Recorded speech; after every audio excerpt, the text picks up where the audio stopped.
Hello, everyone. It's me, Vexen Cat, back for another week of reading and just chatting and having a good conversation about books.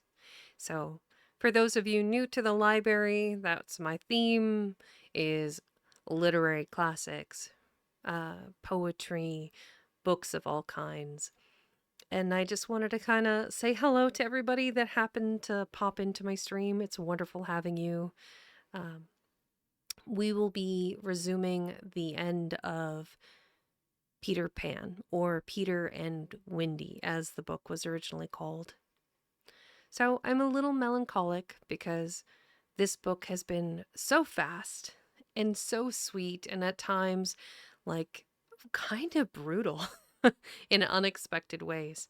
And where we left off on Sunday, the Lost Boys were in the process of being kidnapped. And that's after they had decided to go back home with Wendy and Michael and John, and Peter Pan deciding, well, good riddance, goodbye. And Tink got overjoyed because she could get Wendy out of her hair. So, let me grab this real quick and pull that up, and we'll just switch over here. Do do do. Reading main screen here. So I have been mucking around with, it should populate magic wizard. Okay, magic wizard shit. I don't know. It's supposed to go in there. Um, Let me just get a look at that real quick. Yep, that should be fine. Fantastic. Woo! All right. So, like I said prior to this, we are wrapping up Peter Pan by J.M. Barrie, amazing Scottish author, and we are going to switch to there. Fantastic.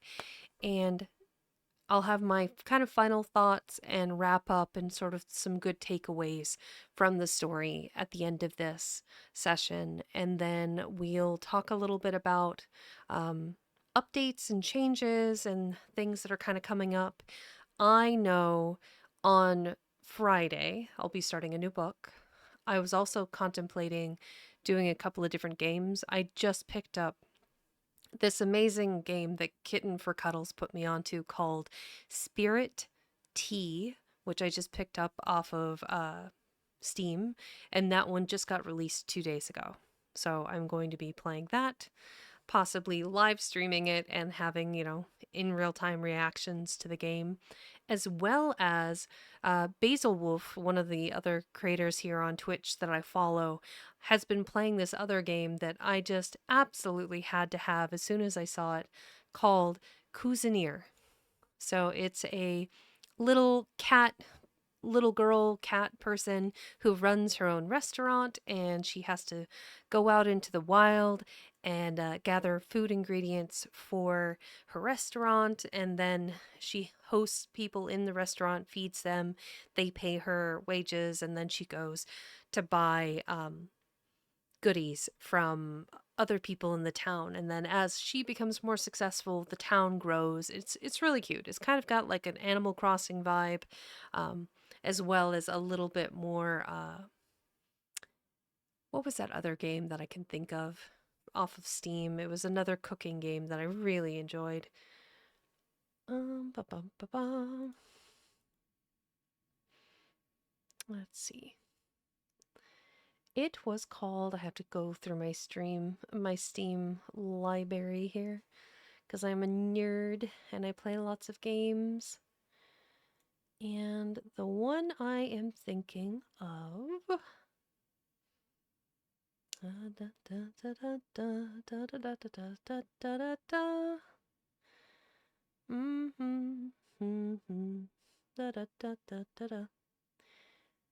Well, I've been playing a lot of Dredge lately. What about...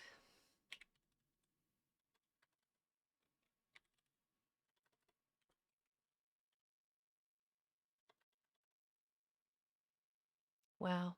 I am just absolutely failing at finding the name of this game. Oh, Gris is a good one. The King. For the King! Another fantastic game. Gang Beasts. Gloom. Goose Goose Duck. Graveyard Keeper. It's just a wide selection of different types of games. Um, it's a side-to-side platform game. At least all of the battling part of it. You fight against other chefs. Battle Chef Brigade. That's the one. Oh, it's such a cute game. If you haven't seen it before, it's basically a girl. She's working at her family restaurant. She wants to become her own master chef, and winds up going on an adventure to go fight in the Battle Chef competition and against other chefs. Meets some really cool other characters along the way. Beautiful, beautiful artwork in it. Very cool. Interactions with the wildlife and the plant life, and then no spoilers, but something bad happens that like poisons the animals and the plants and makes them even more dangerous than they used to be. So anyway, if you haven't checked it out, Battle Chef Brigade, I highly recommend it. Let me see, can I actually go to the store page and grab the link for it? I think so. I'm not very technically savvy, so bear with me. Um,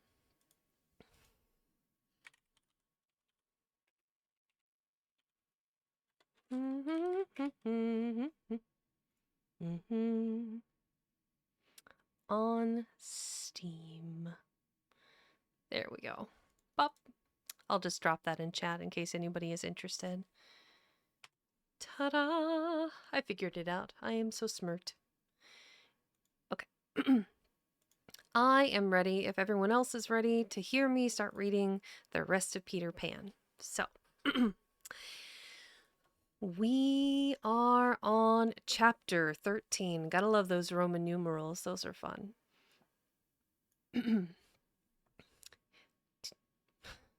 Chapter 13. Do you believe in fairies? The more quickly this horror is disposed of, the better.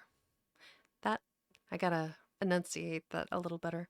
The more quickly this horror is disposed of, the better. The first to emerge from his tree was Curly. He rose out of it into the arms of Sekko, who flung him to Smee, who flung him to Starkey, who flung him to Bill Jukes. Hey, Rosie. Who flung him to Noodler. And so he was tossed from one to another till he fell at the feet of the Black Pirate. All the boys were plucked from their trees in this ruthless manner, and several of them were in the air at a time, like bales of goods flung from hand to hand. I kind of imagine that like the fish being like tossed from each vendor in the Pike's Place market, just hey up, got another one, and just whoop, whoop, just toss them from side to side. A different treatment was accorded to Windy, who came last. With ironical politeness, Hook raised his hat to her and, offering her his arm, escorted her to the spot where the others were being gagged. He did it with such an air, he was so frightfully distingué, that she was too fascinated to cry out. She was only a little girl. Oh, hi, Magnus. Perhaps it is telltale. Perhaps it is a telltale to divulge that for a moment Hook entranced her. Oh, wow, thank you very much, Magnus. And we tell on her only because her slip led to strange results. Had she haughtily unhanded him, and we should have loved to write it of her, she would have been hurled through the air like the others. And then Hook would probably not have been present at the tying of the children, and had he not been at the tying he would not have discovered Slightly's secret, and without the secret he could not presently have made his foul attempt on Peter's life. I'm going to pause real quick and kind of look at this picture. Yep, we've got Hook himself reaching out to have Windy pulled out of the tree. We have the various Lost Boys being lobbed from pirate to pirate to pirate. And so slightly here being, I'm guessing, handed over to Smee or one of the other boys. But yeah, look at all the detail in the tree. It's beautiful. Flung like bales. So like bales of hay or fish at the market, just lobbed from pirate to pirate. It's quite an image. Each of them being pulled out of their unique trees. So Magnus, if you haven't read this before, the way the trees work, like each unique boy, lost boy, has his own unique tree. And the boy is made to fit the tree instead of the other way around. So Peter maintains the figures of the boys by having them eat imaginary food and not real food all of the time. So they maintain their boyish figures, so to speak. But yeah, that's pretty brutal. Captain just like, here we are, lobbing children like it's nothing, like bales of hay. They were tied to prevent their flying away, doubled up with their knees close to their ears, and for this job the black pirate had cut a rope into 9 equal pieces. All went well with the trussing until Slightly's turn came, when he was found to be like those irritating parcels that use up all the string in going round and leave no tags with which to tie a knot. The pirates kicked him in their rage, just as you kick the parcel, though in fairness you should kick the string. And strange to say, it was Hook who took them to belay their violence. His lip was curled with malicious triumph, while his dogs were merely sweating because every time they tried to pack the unhappy lad tightly in one part he bulged out in another. 1 second.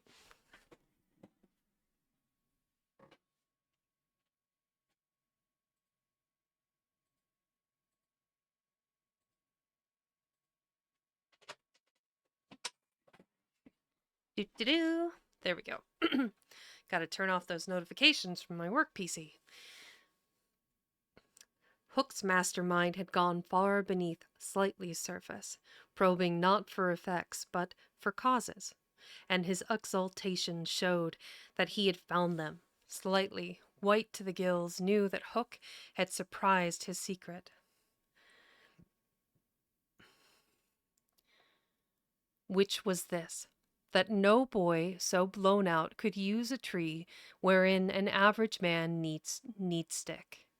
Poor Slightly, most wretched of all the children now, for he was in a panic about Peter, bitterly regretted what he had done.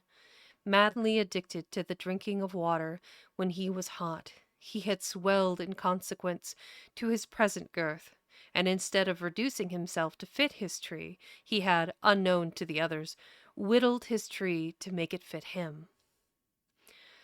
Sufficient of this Hook guessed to persuade him that Peter at last lay at his mercy, but no word of the dark design that now formed in the subterranean caverns of his mind crossed his lips. He merely signed that the captives were to be conveyed to the ship, and that he would be alone. How to convey them?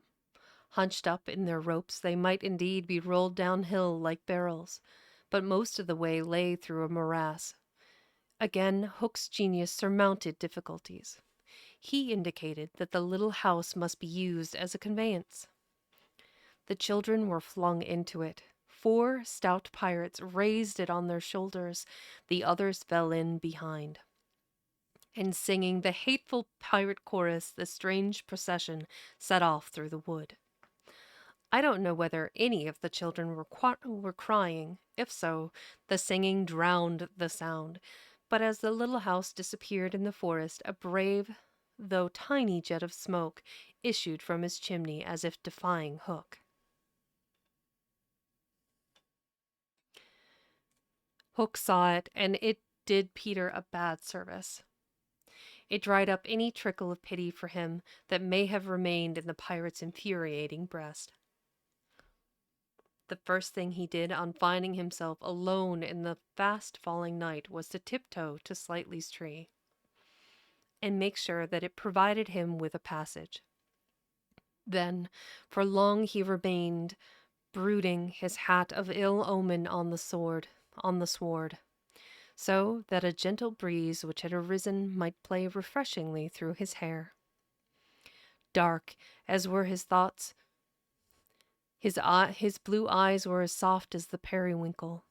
Intently he listened for any sound from the nether world, but all was as silent below as above.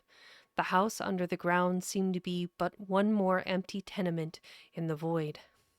Was that boy asleep, or did he stand waiting at the foot of Slightly's tree, with his dagger in his hand? There was no way of knowing, save by going down. Hook let his cloak slip softly to the ground, and then, biting his lips till a lewd blood stood on them, he stepped into the tree. He was a brave man, but for a moment he had to stop there and wipe his brow, which was dripping like a candle. Then silently he let himself go into the unknown. He arrived unmolested at the foot of the shaft, and stood still again, biting at his breath, which had almost left him.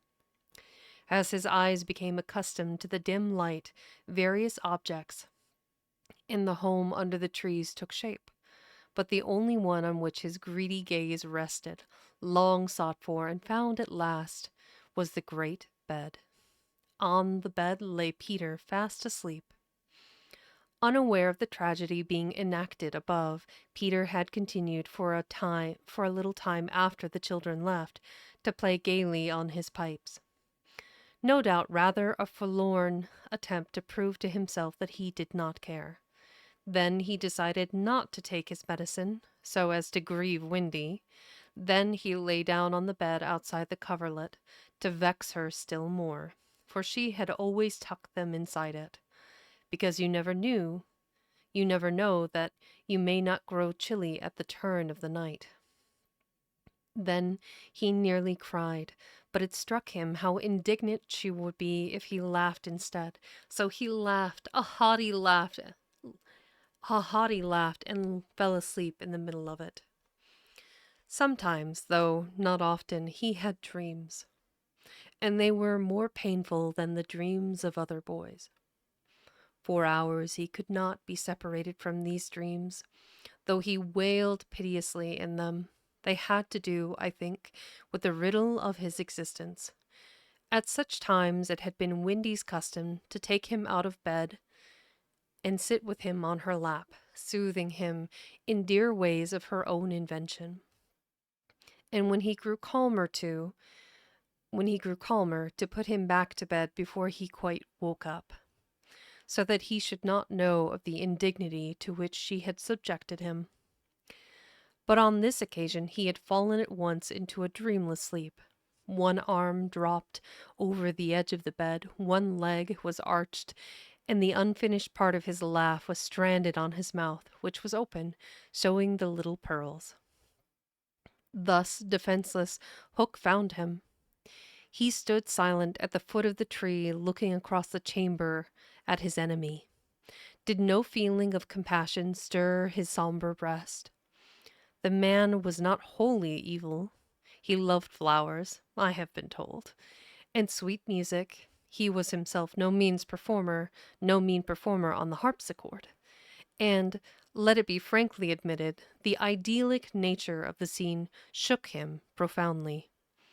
Mastered by his better self, he would have returned reluctantly up the tree, but for one thing. What stayed him was Peter's impertinent appearance as he slept. The mouth open, the drooping arm, the arched knee, they were such a personification of cockiness as, taken together, will never again, one may hope, be presented to eyes so sensitive to their offensiveness. They steeled Hook's heart. If his rage had broken him into 100 pieces, every one of them would have disregarded the incident and leapt at the sleeper.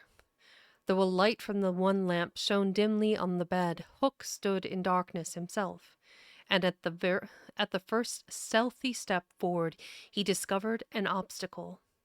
The door of Slightly's tree. It did not entirely fill the aperture, and he had been looking over it.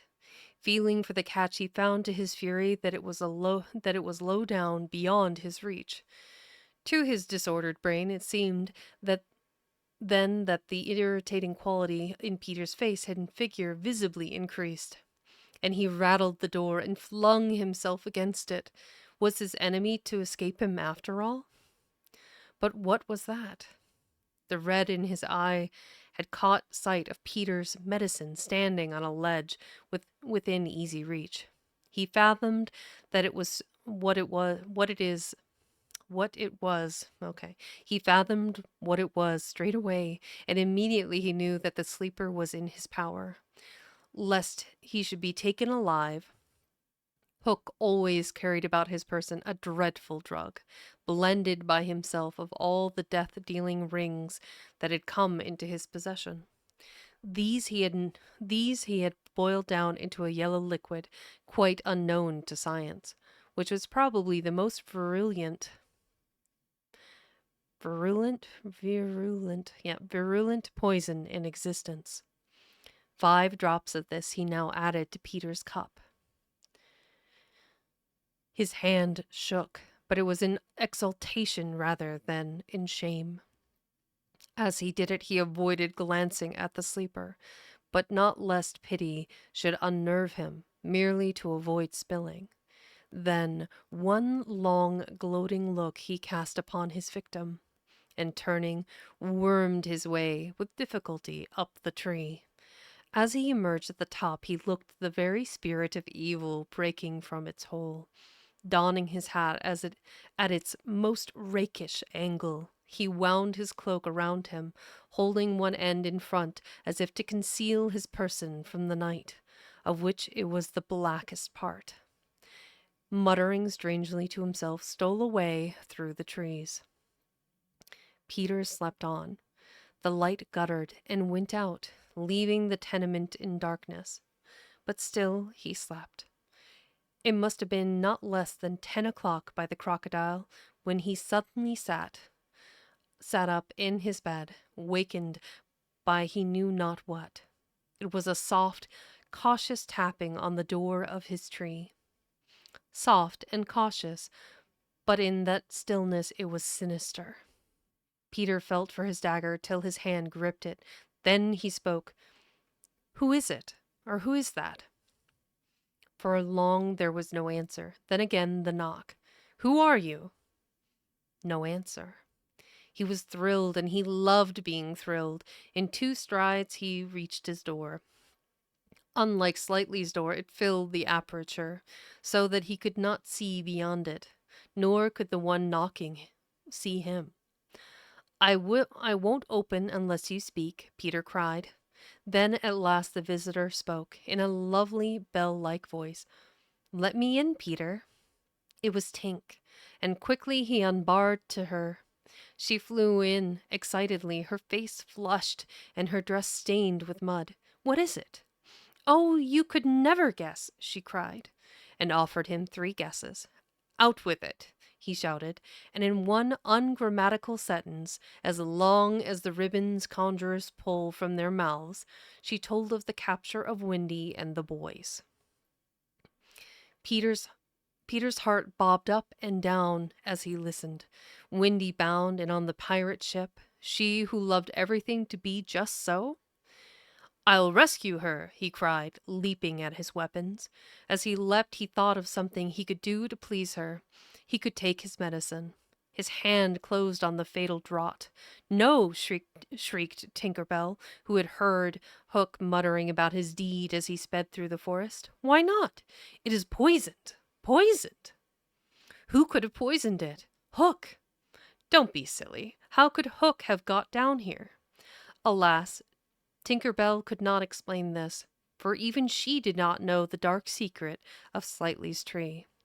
Nevertheless, Hook's words had left no room for doubt. The cup was poisoned. Besides, said Peter, quite believing himself, I never fall asleep. He raised the cup. No time for words now, time for deeds, and with one of her lightning movements, Tink got between his lips and the draught and drained it to the dregs. Why, Tink, how dare you drink my medicine? But she did not answer. Already she was reeling in the air. What is the matter with you? Cried Peter, suddenly afraid. It was poisoned, Peter, she told him softly, and now I am going to be dead. Oh, Tink, did you drink it to save me? Yes, but why, Tink? Her wings could scarcely carry her now, but in reply she alighted on his shoulder and gave his nose a loving bite. She whispered in his ear, You silly ass, and then, tottering to her chamber, lay down on the bed. His head almost filled the fourth wall of her little room as he knelt near her in distress. Every moment her light was growing fainter, and he knew that if it went out she would be no more. She liked his tears so much that she put out her beautiful finger and let them run over it. Her voice was so low that at first he could not make out what she said. Then he made it out. She was saying that she thought she could get well again if children believed in fairies. Peter flung out his arms. There were no children there, and it was night time. But he addressed all who might be dreaming of the Neverland, and who were therefore nearer to him than you think, boys and girls in their nighties, and naked papooses in their baskets, hung from trees. Do you believe? He cried.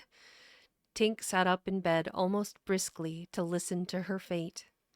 She fancied she heard answers in the affirmative, and then again she wasn't sure. What do you think? She asked Peter. If you believe, he shouted to them, clap your hands, don't let Tink die. Many clapped. Some didn't. A few little beasts hissed. The clapping stopped suddenly, as if countless mothers had rushed to their nurseries to see what on earth was happening, but already Tink was saved. First her voice grew strong, and then she popped out of bed. Then she was flashing through the room more merry and impudent than ever. She never thought of thanking those who believed, but she would have liked to get at the ones who had hissed. And now to rescue Windy. The moon was riding in a cloudy heaven when Peter rose from his tree. Bigert, Bigert, Gert? That is a weird word. We're going to learn a new word.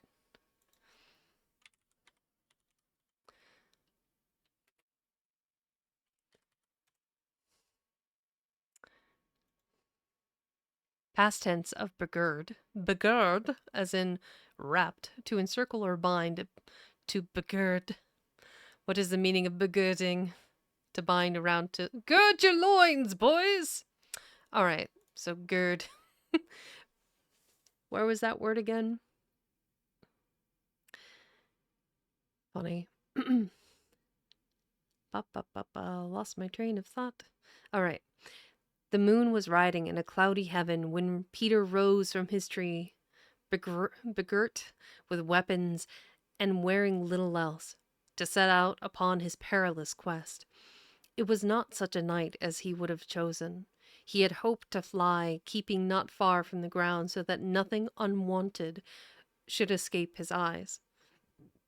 But in that fitful light, to have flown low would have meant trailing his shadow through the trees, thus disturbing the birds and acquainting a watchful foe that he was astir.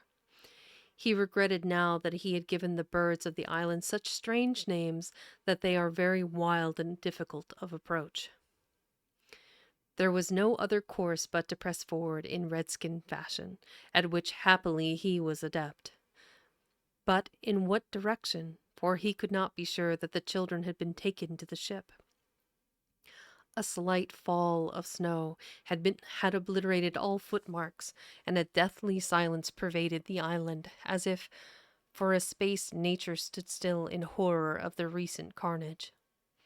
He had taught the children something of the forest lore that he had himself learned from Tiger Lily and Tinker Bell, and knew that in their dire hour they were not likely to forget it. Slightly, if he had an opportunity, would blaze the trees, for instance. Curly would drop seeds, and Windy would leave her handkerchief of some important place, at some important place. But morning was needed to search for such guidance, and he could not wait. The upper world had called him, but would give no help. The crocodile passed him, but not another living thing, not a sound, not a movement, and yet he knew well that sudden death might be at the next tree, or stalking him from behind. He swore this terrible oath, Hook or me this time. Now he crawled forward like a snake, and again erected, uh, and again erect, he darted across a space on which the moonlight played, one finger on his lip and his dagger at the ready. He was frightfully happy. Do. Wild.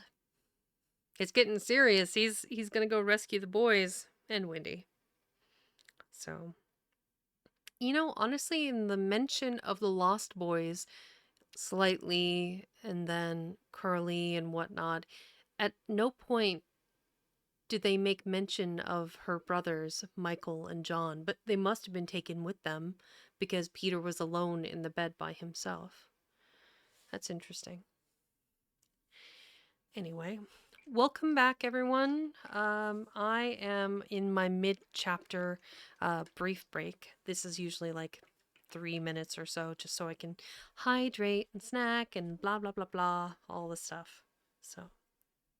Drink water. Become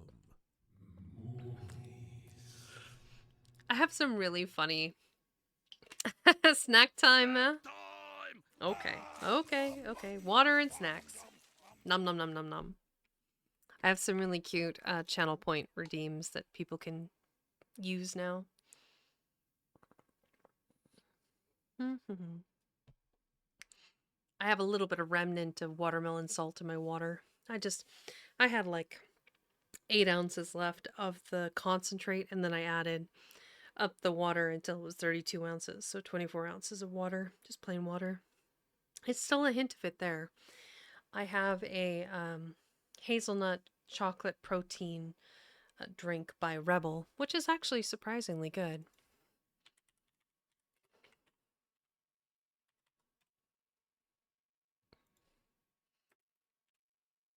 Ah, there we go.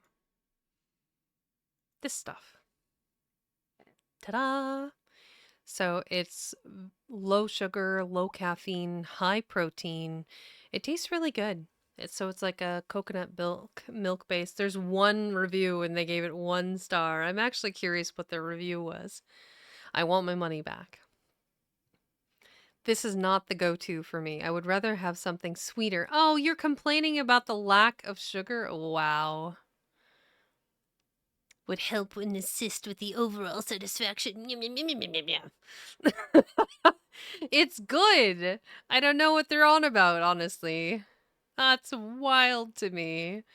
But there's probably other places to review it that have more reviews than one. But I rather enjoyed it, honestly. I like the mouthfeel. It's like a really like thick texture. Very nutty, very chocolatey. They have a couple of different flavors, including keto friendly ones if that's your go to. But yeah, they have berry flavors. Let's see. Oh, they have a peppermint. Oh, I want to try that one of these days. That looks awesome. Chocolate and peppermint. Oh, that 'tis the season, y'all. I say unironically, like I use the word y'all on the frequent, but I don't. All right, one last sip and then back to work.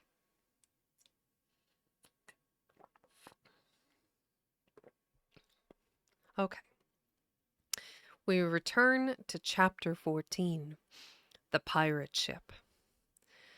One green light squinting over Kidd's Creek, which is near the mouth of the Pirate River, marked where the brig, the Jolly Roger, lay low in the water, a rakish looking craft, foul to the hull, every beam in her detestable, like ground strewn with mangled feathers. She was the cannibal of the seas, and scarce needed that watchful eye, for she floated immune in the horror of her name. She was wrapped in the blanket of night, through which no sound from her could have reached the shore. There was little sound, and none agreeable save the whir of the ship's sewing machine at which Smee sat, ever industrious and obliging. The essence of the commonplace, pathetic Smee. I know not why he was so infinitely pathetic, unless it were because he was so pathetically unaware of it. But even strong men had to turn hastily from looking at him, and more than once on summer evenings he had touched the fount of Hook's tears and made it flow. Of this, as of almost everything else, Smee was quite unconscious. What a way to describe someone. Poor Smee. He's so pathetic. He doesn't know that he's pathetic, and everyone's like, "Oh, okay, well that's a yikes from me, buddy." Oof. Reread that sentence. Wow. And more than once on summer evenings he had touched the fount of Hook's tears and made it flow. Of this, as of almost everything else, Smee was quite unconscious. Wild. A few of the pirates leant over the leant? Is that a word? Leant? Lent? Leaned? Lint? Leant? That just sounds weird to my American English. To be in or move into a sloping. See, it's removed the T. It's leant is a past tense of lean. But isn't leaned also past tense? Ugh, English, I'm telling you, it kills me. Ah. Like all Americans, I basically only speak one language, but I'm trying to learn another one. I swear. One of these days you're going to come in for a stream and it's the whole thing's going to be in Swedish and you're going to be like, "What have you done, Vexing?" She's gone off the deep end. All right, let's see. A few of the pirates leant over the bulwarks, drinking in the miasma of the night. Wow, what a sentence. The miasma of the night. It's just like, it's so textured and flavorful of words. Others sprawled by barrels over games of dice and cards, and the exhausted four who had carried the little house lay prone on the deck, where even in their sleep they rolled skillfully to this side or that out of Hook's reach, lest he should claw them mechanically in passing. No. Is that mechanically? Yeah, it's not maniacally, mechanically in passing. Hook trod the deck in thought. O man unfathomable! It was his hour of triumph. Peter had been removed forever from his path, and all the other boys were on the brig, about to walk the plank. It was his grimmest deed since the days when he had brought barbecue to heel. And knowing as we do how vain a tabernacle is man, could we be surprised had he now paced the deck unsteadily, bellied out by the winds of his success. But there was no elation in his gait, which kept pace with the action of his somber mood. Hook was profoundly dejected. He was often thus when communing with himself on board ship, in the quietude of the night. Again, just the quietude of the night. Delicious. Like Brahm, like not Brahm, but J.M. Barrie is just delicious, like delightful to read. It was because he was so terribly alone. This inscrutable man never felt more alone than when surrounded by his dogs. They were socially so inferior to him. Hook was not his true name. To reveal who he really was would even at this state set the country in a blaze. But as those who read between the lines must already have guessed, he had been at a famous public school, and its traditions still clung to him like garments, with which indeed they are largely concerned. Thus it was offensive to him even now to board a ship in the same dress in which he grappled her. And he still adhered in his walk to the school's distinguished slouch. But above all, he retained the passion for good form. Good form. However much he may have degenerated, he still knew that this is all that really matters. From far within him, he heard a creaking. He heard a creaking as of rusty portals, and through them came a stern tap, tap, tap, like hammering in the night when one cannot sleep. Have you been good form today? Was their eternal question. Fame, fame, that glittering bauble, it is mine, he cried. It is quite good form to be distinguished at anything, the tap tap from his school replied. I am the only man whom Barbecue feared, he urged, and Flint himself feared Barbecue. Barbecue? Flint? What house? Came the cutting retort. Most disquieting reflection of all, was it not bad form to think about good form?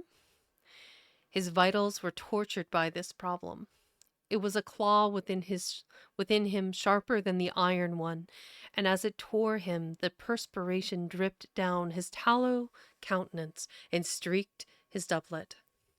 Ofttimes he drew his sleeve across his face, but there was no damming that trickle. Oh, envy not Hook.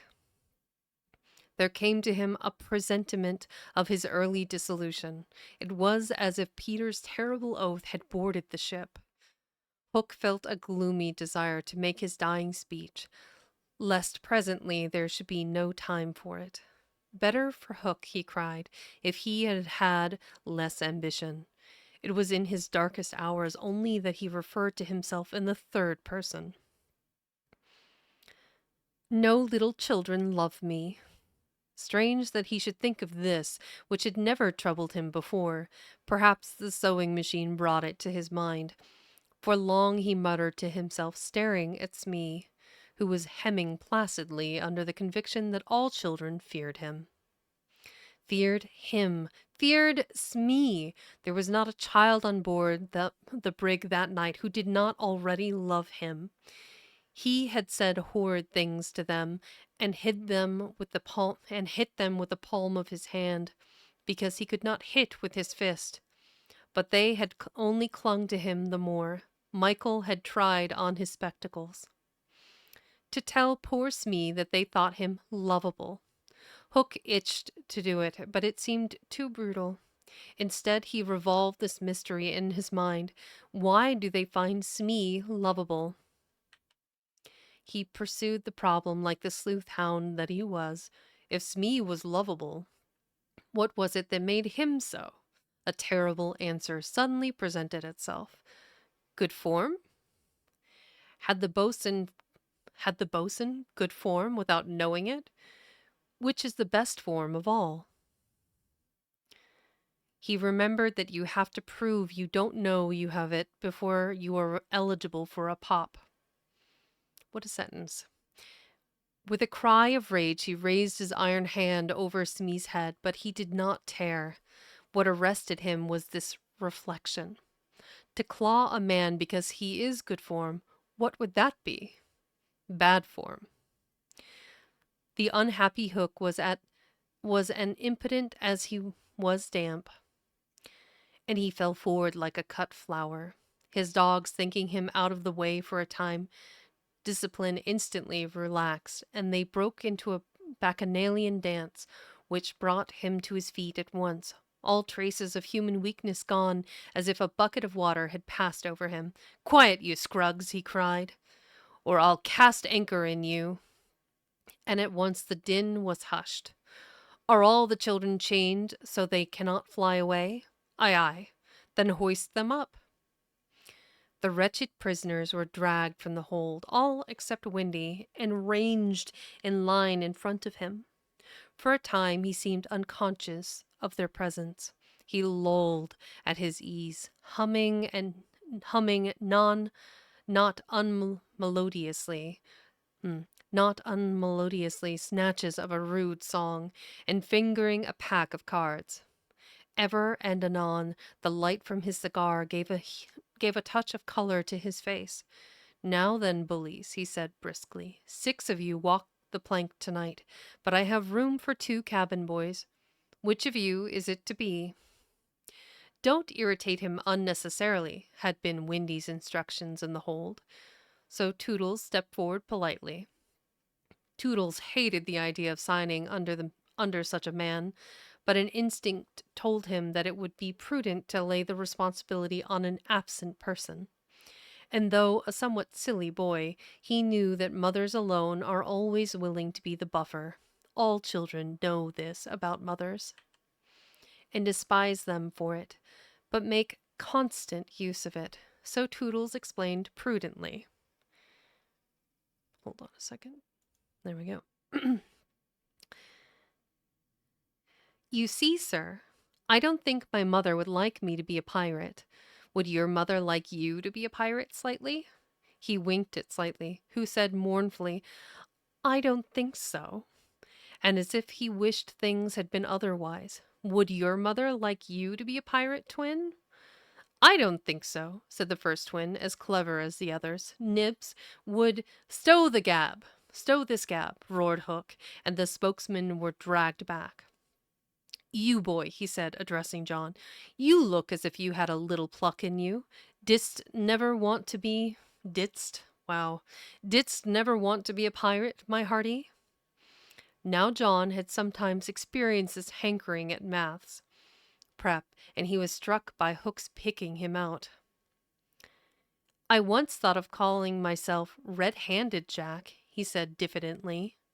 "And a good name, too. We'll call you that here. Bully if you join." "What do you think, Michael?" asked John. "What would you call me if I join?" Michael demanded. "Blackbeard Joe." Michael was naturally impressed. "What do you think, John?" He wanted John to decide, and John wanted him to decide. "Shall we still be respectful subjects of the king?" John inquired. Through Hook's teeth came the answer. "You would have to swear, 'Down with the king.'" Perhaps John had not behaved very well so far, but he shone out now. "Then I refuse!" he cried, banging the barrel in front of Hook. "And I refuse!" cried Michael. "Rule Britannia!" squeaked Curly. The infuriated pirates buffeted them in the mouth, and Hook roared out, "That seals your doom. Bring up their mother. Get the plank ready." They were only boys, and they went white as they saw Jukes and Sekko preparing the fatal plank. But they tried to look brave when Windy was brought up. No words of mine can tell you how Windy despised those pirates. To the boys, there was at least some glamour in the pirate calling.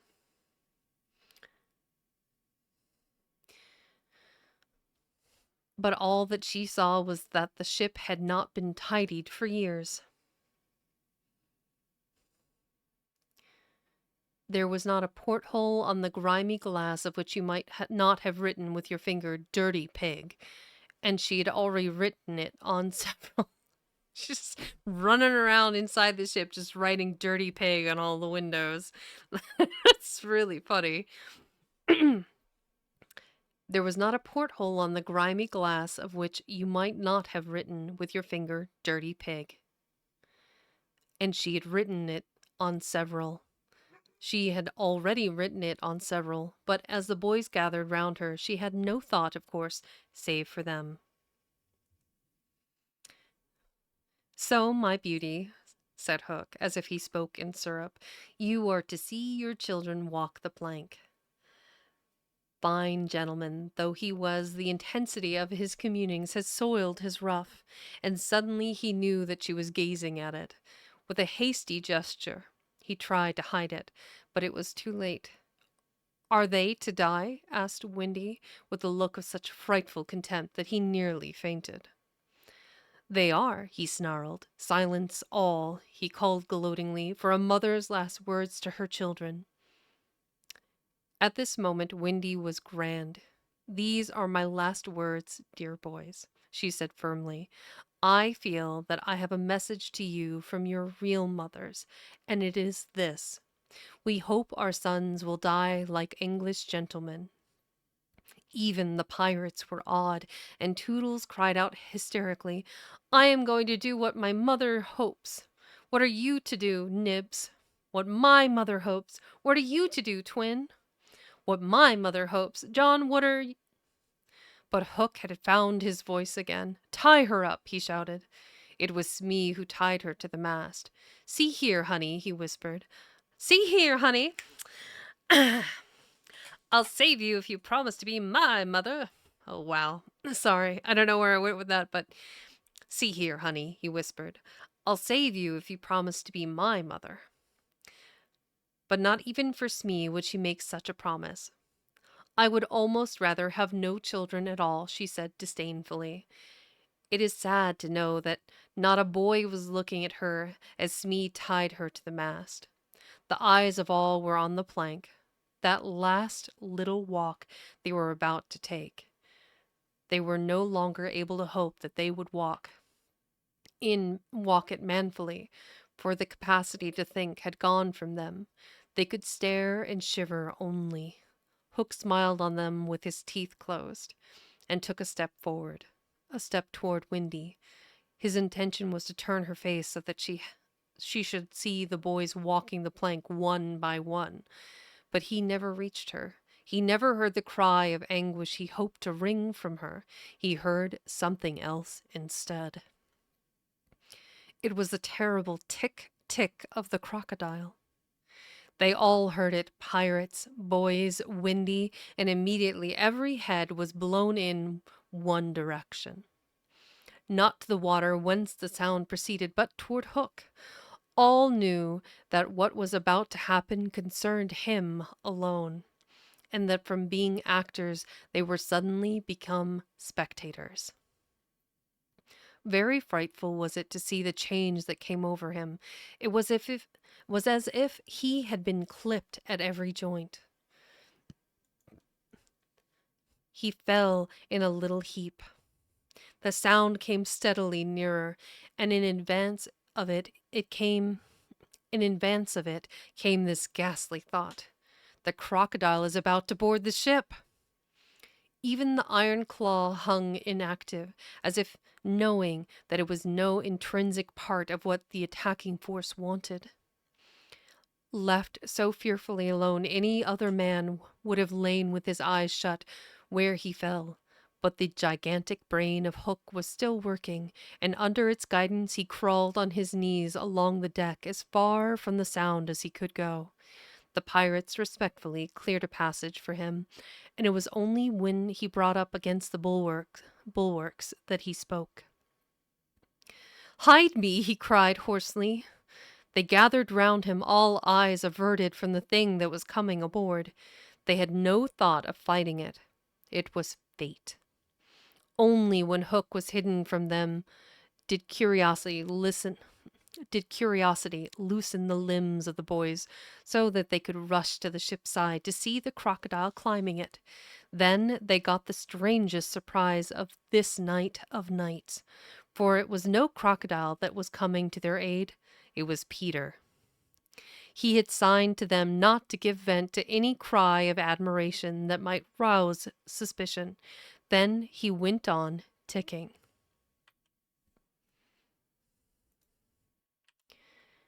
Ooh, chapter 15 is next. Then he went on ticking. So he was like tick, tick, tick, tick in time with the crocodiles ticking. That's fun. I'm really surprised that he thought of that himself. I guess I shouldn't be surprised. He was always very playful. Through this entire book, he's been very playful. But it is between the minutes, or between the chapters, I should say. So, to all the guys, gals, and non binary pals that are listening, I appreciate each and every one of you. I don't do the common thing here. I read stories. I have my little quips and my little observations. There's a tangibleness to some of the words that are in the story. The way that James wrote the night, just his way of describing scenes is beautiful. It's textured. It has flavor and nuance to it that just makes you want to like dive deeper into the story. And it has been that way this whole book. Um, you know, classical 120 plus years ago, um, slight racist undertones regarding Redskins notwithstanding. Yep, you're absolutely right. It is time to stretch. I would definitely forget if I didn't do it. 1 second. Da-da-da.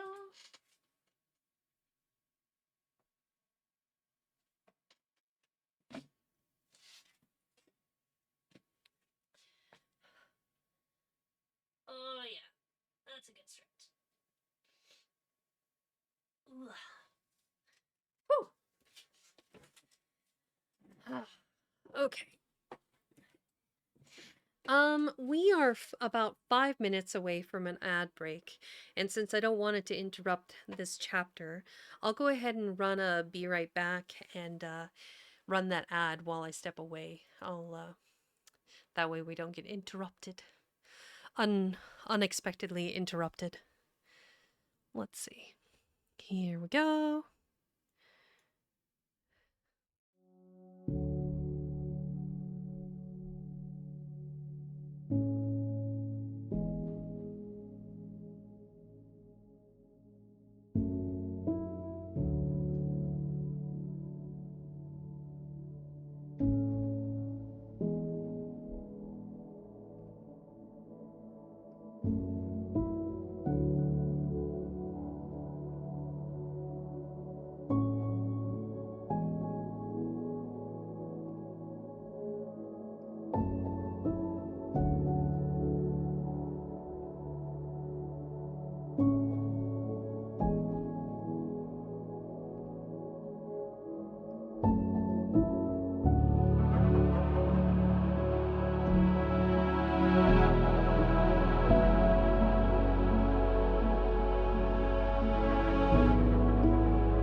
Okay, we are back for chapter 15. If everybody's ready, I will get cracking down on this next chapter. We are down to I think there's only 3 chapters left.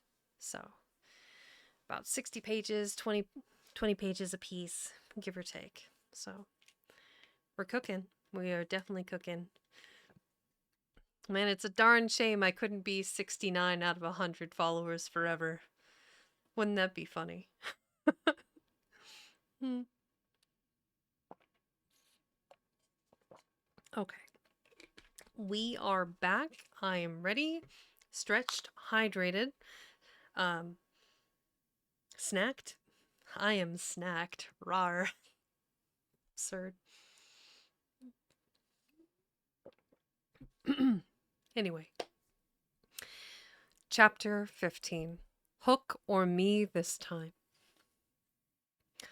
Odd things happen to all of us on our way through life without our noticing for a time that they have happened.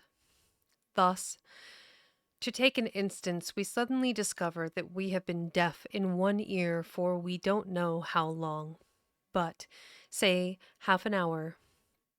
Now, such an experience had come that night to Peter. When last we saw him, he was stealing across the island with one finger to his lips and his dagger at the ready. He had seen the crocodile pass by without noticing anything peculiar about it. But by and by he remembered that it had not been ticking. At first he thought, "This is eerie," but soon he concluded rightly that the clock had run down.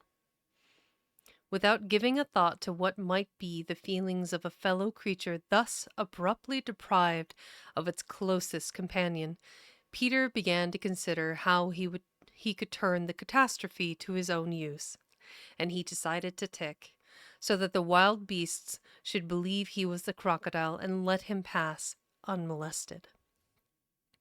He ticked superbly, but with one unforeseen result. The crocodile was among those who heard the sound, and it followed him, though whether with the purpose of regaining what it had lost, or merely as a friend under the belief that it was again ticking itself, will never be certainly known, for, like all slaves to a fixed idea, it was a stupid beast. It was a different time. It was a different time, I swear. Peter reached the shore without mishap, and went straight on. His legs encountered the water as if quite unaware that they had entered a new element. Thus many animals pass from land to water, but no other human of whom I know. As he swam, he had but one thought, hook or me this time. He had ticked so long that he now went on ticking without knowing that he was doing it. Had he known, he would have stopped, for to board the brig by the help of the tick, though an ingenious idea, had not occurred to him. On the contrary, he thought he had scaled he thought that he had scaled her side as noiseless as a mouse, and he was amazed to see the pirates cowering from him, with Hook in their midst, as abject as if he had heard the crocodile. Let me look at that picture. Ooh, very sneaky through the woods.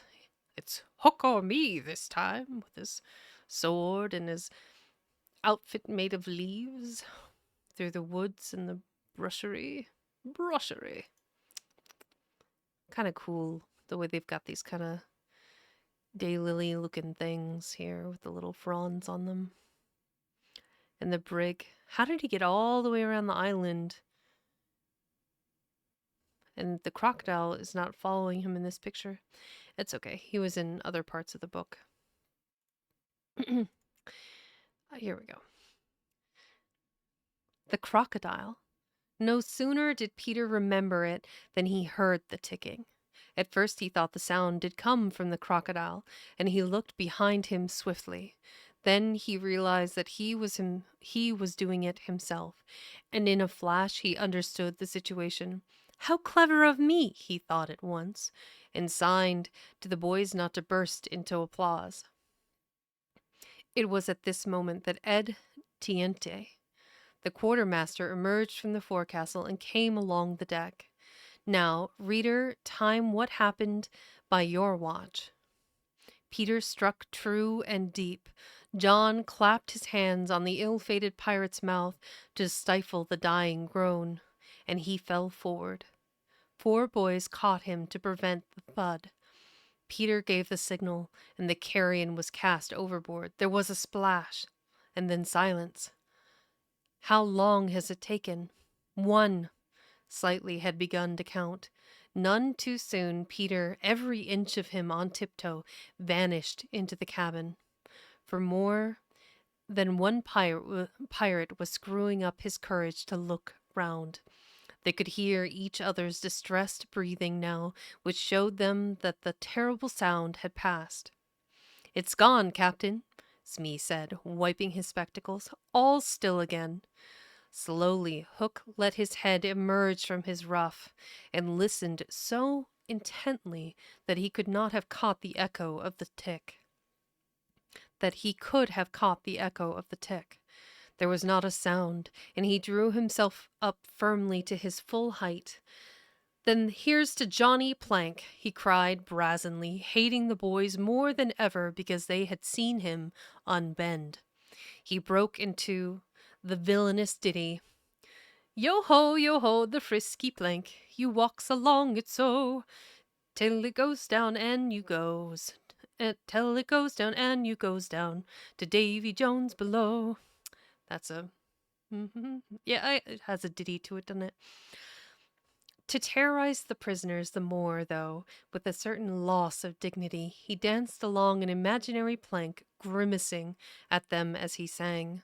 And when he finished, he cried, "Do you want a touch of the cat before you walk the plank?" A touch of the cat. Clearly, this was written by someone from the UK. This delightful. I do believe J.M. Barrie is Scottish, right?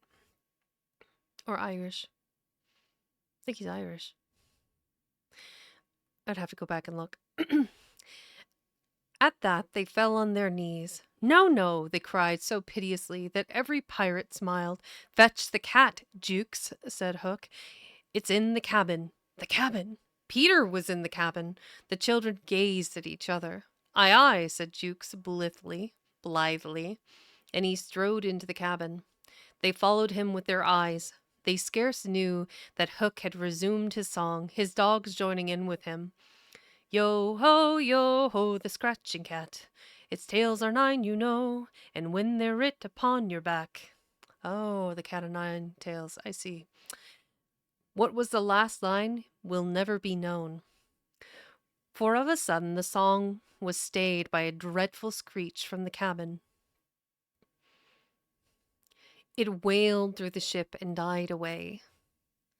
Then was heard a crowing sound which was well understood by the boys, but to the pirates was almost more eerie than the screech. "What was that?" cried Hook. "Two," said slightly solemnly. The Italian Secco hesitated for a moment and then swung into the cabin. He tottered out, haggard. "What's the matter with Bill Jukes, you dog?" hissed Hook, towering over him. "The matter with him is he's dead. Stabbed," replied Secco in a hollow voice. "Bill Jukes dead?" cried the startled pirates. "The cabin's as black as a pit," Secco said, almost gibbering. But there is something in there, the thing you heard crowing." The exultation of the boys, the lowering looks of the pirates, both were seen by Hook. "Secco," he said in his most steely voice, "go back and fetch me out the doodle-doo. That doodle-doo. Doodle-doo? What is a doodle-doo?" "Secco," he said in his most steely voice, "go back and fetch me out that doodle-doo." "Oh, cock-a-doodle-doo. The crow. Okay, the crowing of the... Okay. Secco, bravest of the brave, cowered before his captain, crying, "No, no." But Hook was purring to his claw. Did you say you would go, Seko? He said musingly. Seko went, first flinging up his arms despairingly.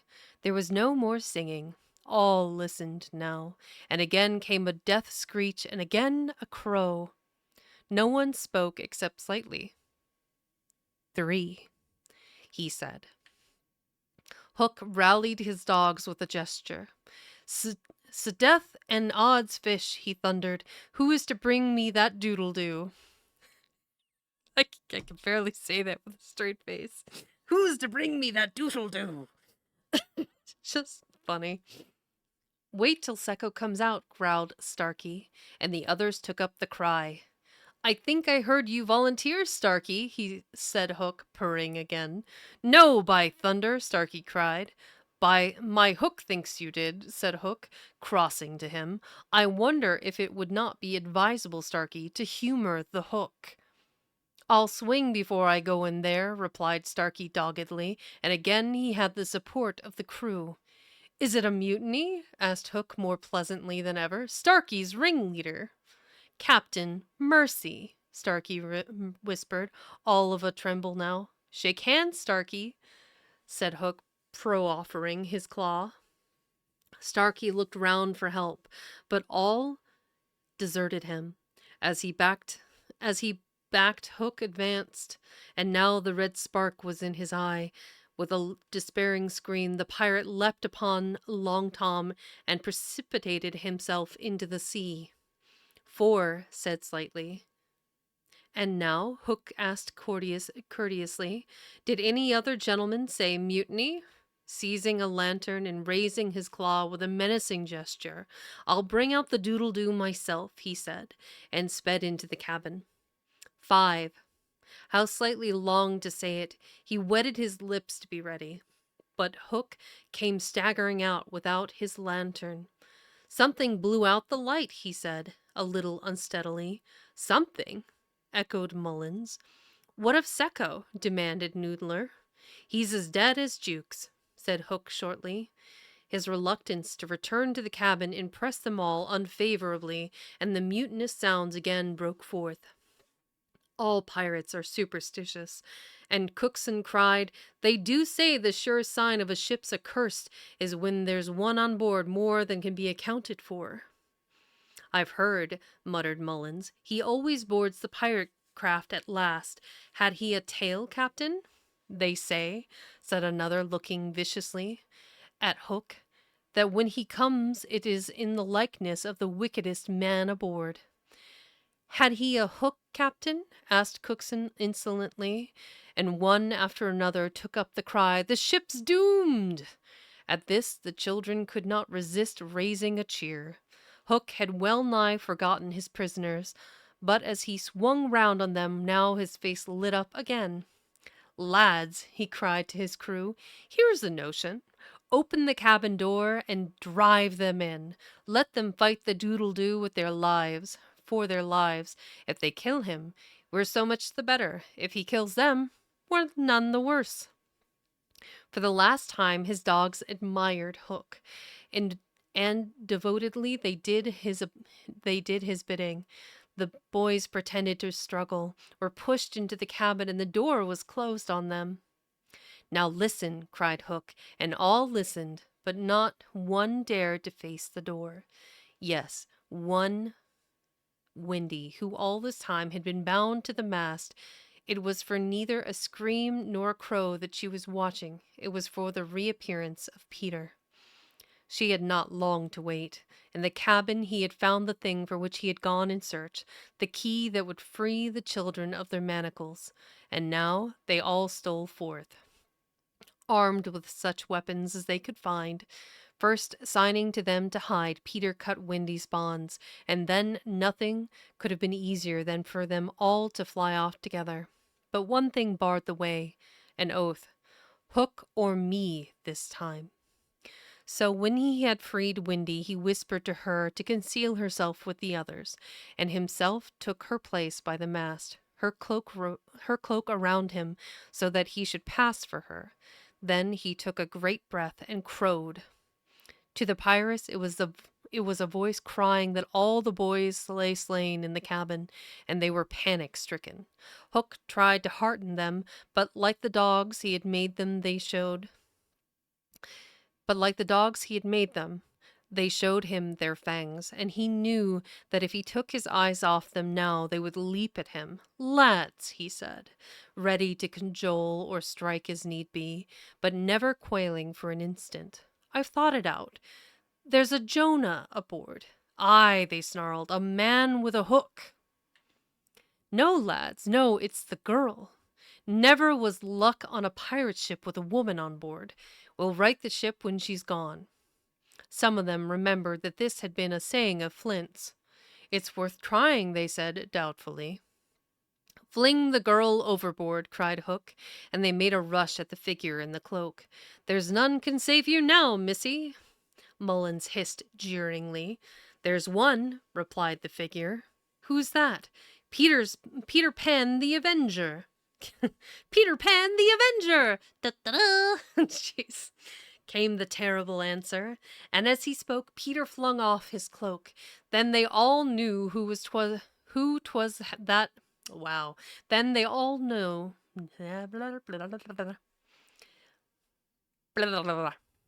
Okay. Then they all knew who 'twas that had been Drink undoing them in the water. cabin, and twice Become. Hook essayed to speak, and twice he failed. In that frightful moment, I think his fierce heart broke. You are absolutely right, Valen. Let me go ahead and do that.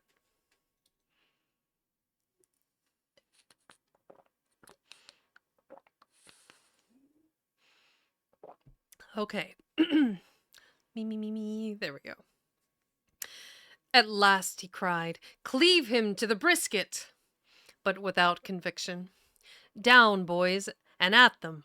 Peter's voice rang out, and in another moment the clash of arms was resounding through the ship. Had the pirates kept together, it is certain that they would have won. But the onset came when they were all unstrung, and they ran hither and thither, striking wildly, each thinking himself the last survivor of the crew. Man to man, they were the stronger, but they fought on the defensive only, which enabled the boys to hunt in pairs and choose their quarry. Some of the miscreants leapt into the sea, others hid in dark recesses, where they were found by Slightly, who did not fight, but ran about with a lantern which he flashed in their faces, so that they were half blinded and fell on easy prey to the reeking swords of the other boys. And fell as easy prey, an easy prey? Were half blinded and fell an easy prey to the reeking swords of the other boys. Yeah, just kind of a weird sentence. There was little sound to be heard but the clang of weapons, an occasional screech or splash, and Slightly monotonously counting 5, 6, 7, 8, 9, 10, 11.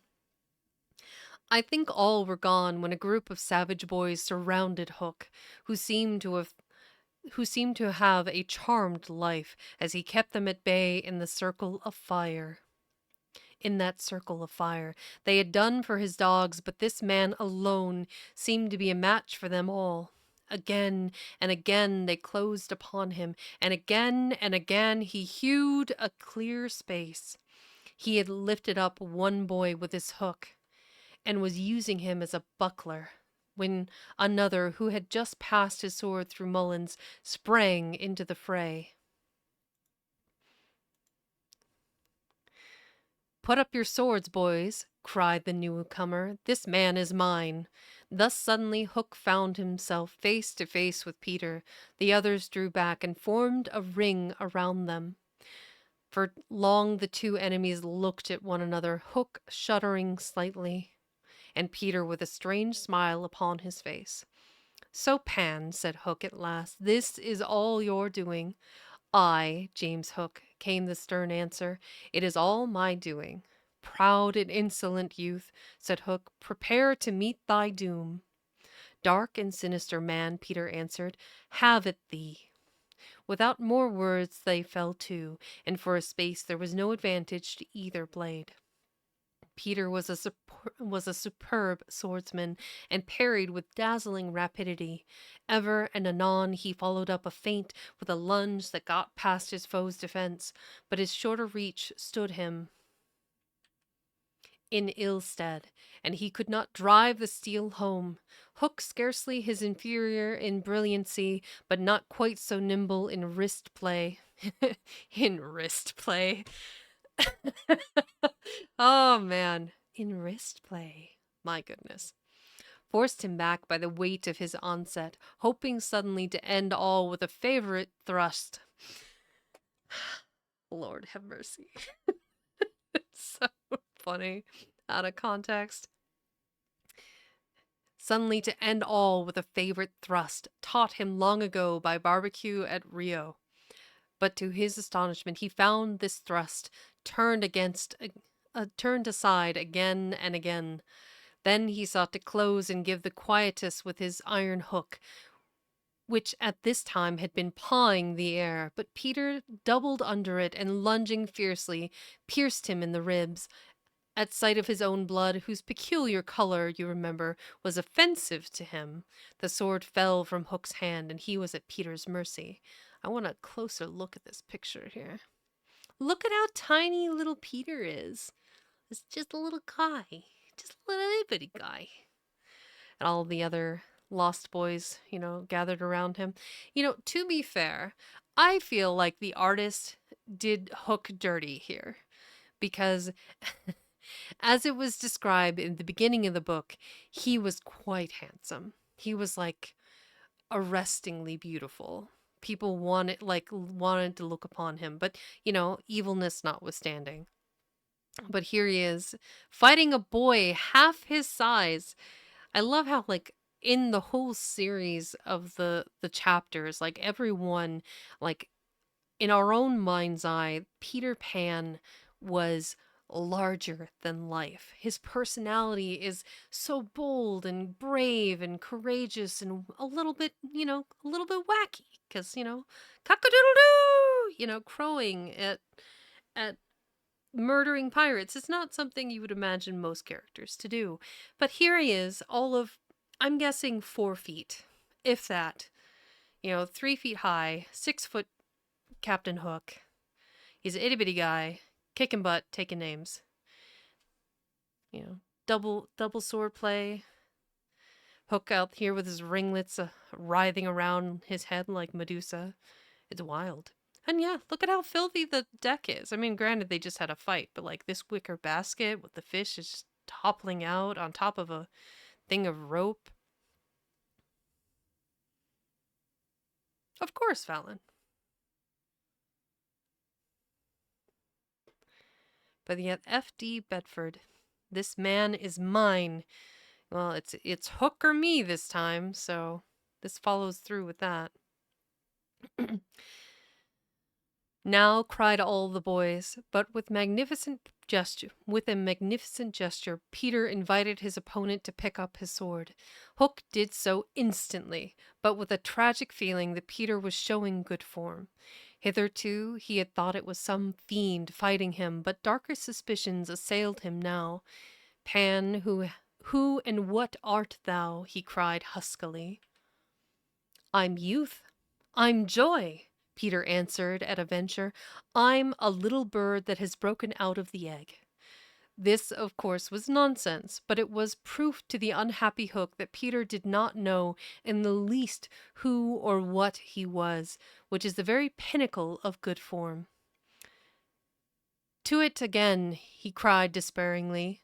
He fought now like a human flail, and every sweep of that terrible sword would have severed in twain any man or boy who obstructed it. But Peter fluttered round him as if the very wind it made blew him out of the danger zone, and again he darted in and pricked. Hook was fighting now without hope. That passionate breast no longer asked for life, but for one boon it craved, to see Peter bad form before it was cold forever. Abandoning the fight, he rushed into the powder magazine and fired it. In 2 minutes, he cried, the ship will be blown to pieces. Now, he thought, true form will show. But Peter issued from the powder magazine with the shell in his hands and calmly flung it overboard. What sort of form was Hook himself showing? Misguided man though he was, he may be glad, without sympathizing with him, that in the end he was true to the traditions of his race. The other boys were flying around him now, flouting, scornful, and as he staggered about, the deck striking up at them impotently, his mind was no longer with them, it was slouching in the playing fields of long ago, or being sent up for good, or watching the wall game from a famous wall. And his shoes were right, and his waistcoat was right, and his tie was right, and his socks were right. James Hook, thou not wholly unheroic figure, farewell. For we have come to his last moment. Seeing Peter slowly advancing upon him through the air with dagger poised, he sprang upon the bulwarks to cast himself into the sea. He did not know that the crocodile was waiting for him, for we purposely stopped the clock, that this knowledge might be spared him, a little mark of respect from us at the end. He had one last triumph, which I think we need not grudge him. As he stood on the bulwark, looking over his shoulder at Peter gliding through the air, he invited him with a gesture to use his foot. It made Peter kick instead of stab. At last Hook had got the boon for which he craved. Bad form, he cried jeeringly, and went content to the crocodile. Thus perished James Hook. 17 slightly sang out, but he was not quite correct in his figures. 15 paid the penalty for their crimes that night, but 2 reached the shore. Starkey to be captured by the Redskins, who made him nurse for all their papooses, a melancholy come down for a pirate, and Smee, who henceforth wandered about the world in his spectacles, making a precarious living by saying he was the only man that Jazz Hook had feared. Windy, of course, had stood by, taking no part in the fight, though watching Peter with glistening eyes. But now that all was over, she became prominent again. She praised them equally and shuddered delightfully when Michael showed her the place where he had killed one, and then she took them into Hook's cabin and pointed to his watch, which was hanging on a nail. It said 1:30. The lateness of the hour was almost the biggest thing of all. She got them into bed in the pirates' bunks quickly, pretty quickly, you may be sure, all but Peter, who strutted up and down on the deck, until at last he fell asleep by the side of Long Tom. He had one of his dreams that night, and cried in his sleep for a long time, and Windy held him tight. The final moments of James Hook. Smee just traveling the world wearing his spectacles, saying, "Oh yeah, that James Hook. Jazz Hook was terrified of me." Building a legend for himself from nothing. Just wild. Absolutely wild.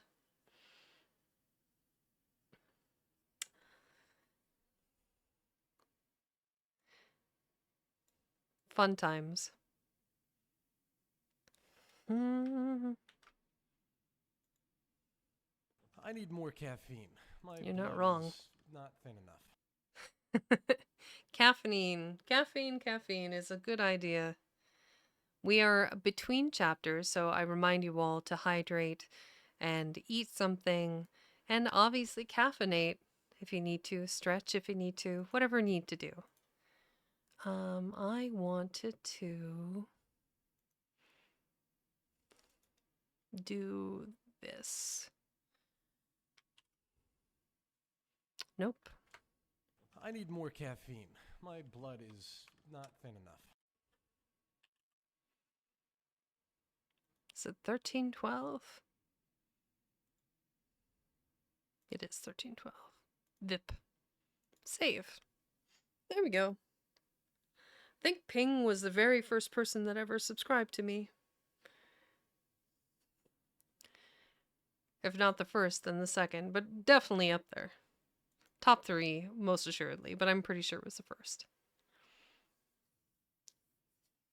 Speaking of which, I'll go ahead and make sure that Ping has that, VIP long term big time helpy. Yeah, it's been a crazy ride so far. Learning how to create frames and organize scenes through OBS. Um, I was going to talk a little bit more about this after the book is over, but I went ahead and ordered a Stream Deck, which I do not need, but it will make things more smooth. So I won't have to be like, all right, where did I put the thing? Clickety click, clickety clack. It's over here somewhere. Um, like right now, I have to manually hit stop and hit stop recording or start recording, start stream. With one push of one button, I can have a multitude of tasks executed in one button push. So that's something I want to do. As well as like transitioning between scenes. I mean, I don't typically go through too many scenes. I have kind of where I am at and what I'm doing. So reading main screen, but the chatting screen, the be right back screen, having those like at the push of a button instead of having to, all right, let me pan over here like some old lady and find it. I don't have to go hunting down for it. I can just click the button. That's pretty cool. Um, yeah, you are not wrong. But as far as I can tell, it seems pretty straightforward for the Stream Deck. You just download the software, you plug in the hardware, you update the firmware, and then plug and play. Those were a lot of words that I think some of you who are very tech savvy would have absolutely some idea of what I'm talking about. For me, I said a bunch of words that I'm kind of not really sure what any of them mean. But the program or the application or the software that I downloaded is the internally computerly bits, and then the hardware being the actual Stream Deck itself when I plug it into my PC. And then I think the firmware is like the actual internal software needing updating. I don't know. I'm just flying blind most of the time. I kind of have some idea, but sometimes I'm just like, something. It's one of these things. I don't know. I'm just an old lady. Blind as a bat. But, I will be right back. I just need to pop into the next room. I realized that my water bottle is not as full as it needs to be. So bear with me just a moment, and then we'll get right back into it with chapter 16.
Ta-da!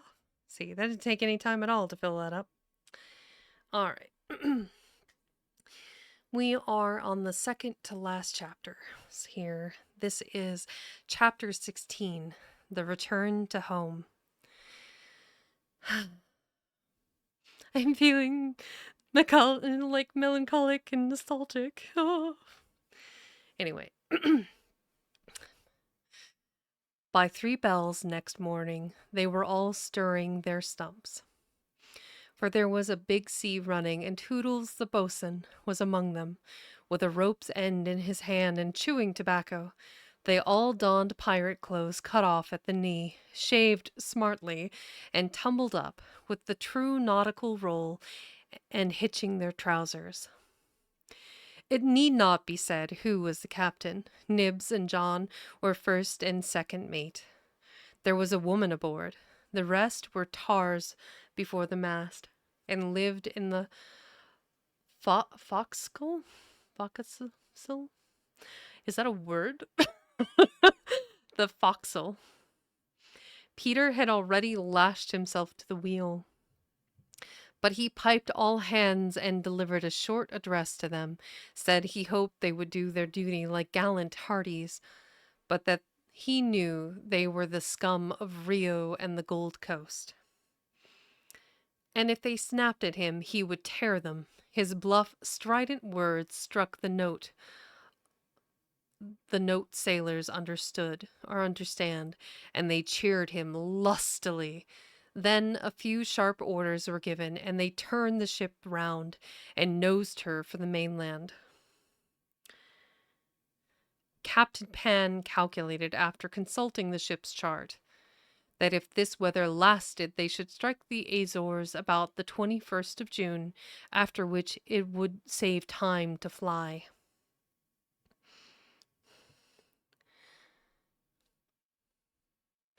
Some of them wanted it to be an honest ship, and others were in favor of keeping it a pirate. But the captain treated them as dogs, and they dared not express their wishes to him, even in a round robin. Instant obedience was the only safe thing. Slightly got a dozen for looking perplexed when told to take soundings. The general feeling was that Peter was honest just now to lull Windy's suspicions, but that there might be a change when the new suit was ready, which, against her will, she was making for him out of some of Hook's wickedest garments. It was afterwards whispered among them that on the first night he wore this suit, he sat long in the cabin with Hook's cigar holder in his mouth, and one hand clenched, all but the forefinger, which he bent and held threateningly. I am Hook now. I am the captain now. Okay.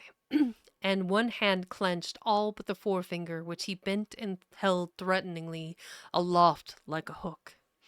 Instead of watching the ship, however, we must now return to that desolate home from which 3 of our characters had taken heartless flight so long ago.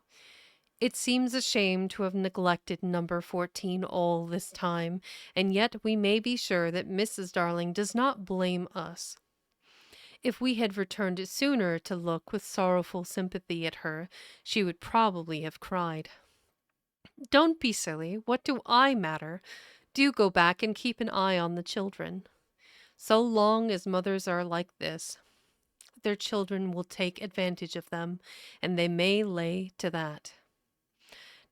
Even now, we venture into that familiar nursery only because its lawful occupants are on their way home.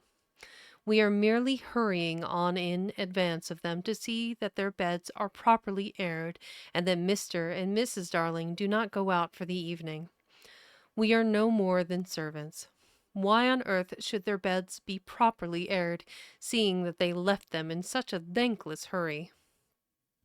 Would it not serve them jolly well right if they came back and found that their parents were spending the week-end in the country? It would be the moral lesson that they have been in need of ever since we met them. But if we contrived things in this way, Mrs. Darling would never forgive us.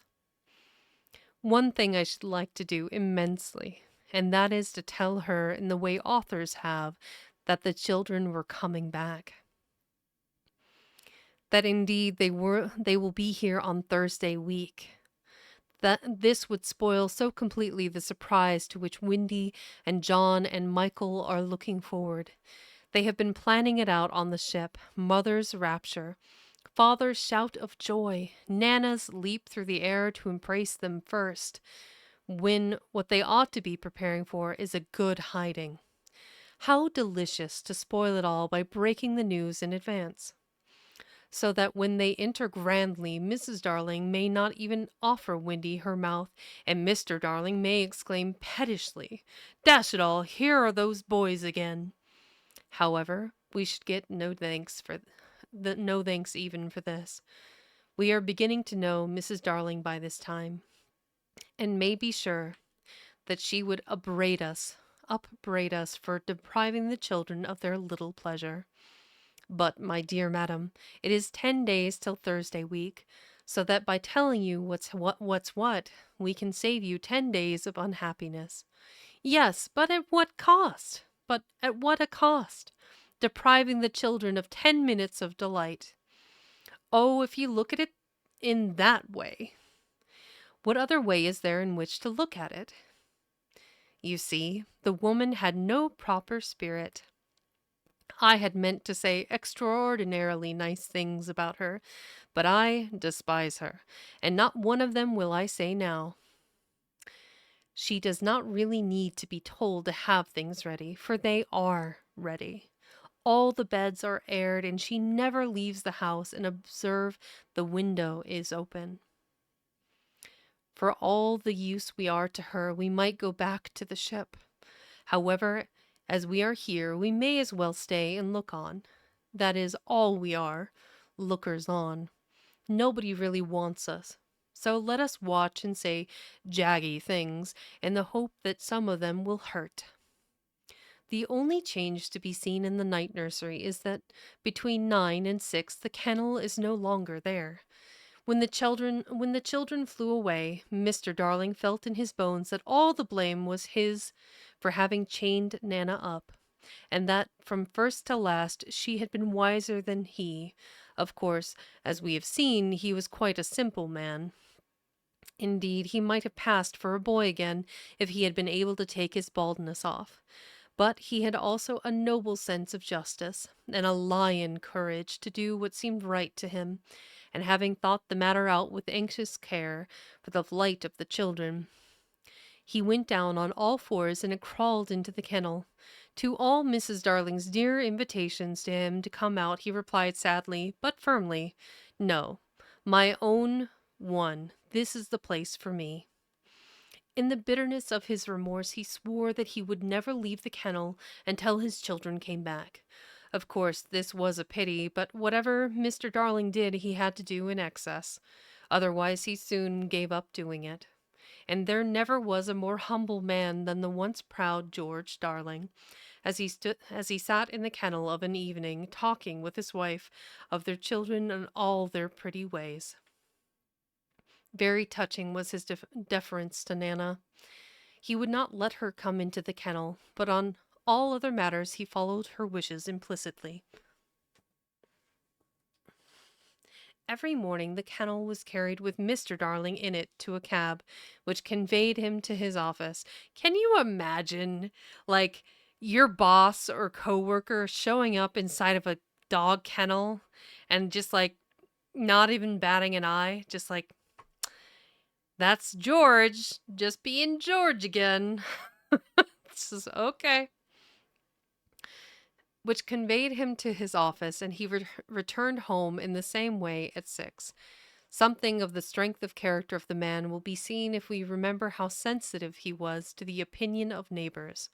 This man, whose every movement now attracted surprised attention, inwardly he must have suffered torture, but he persevered a calm exterior even when the young criticized his little home, and he always lifted his hat courteously to any lady who looked inside. It may have been chaotic, I think, chaotic, Quixote, yeah. It may have been chaotic, but it was magnificent.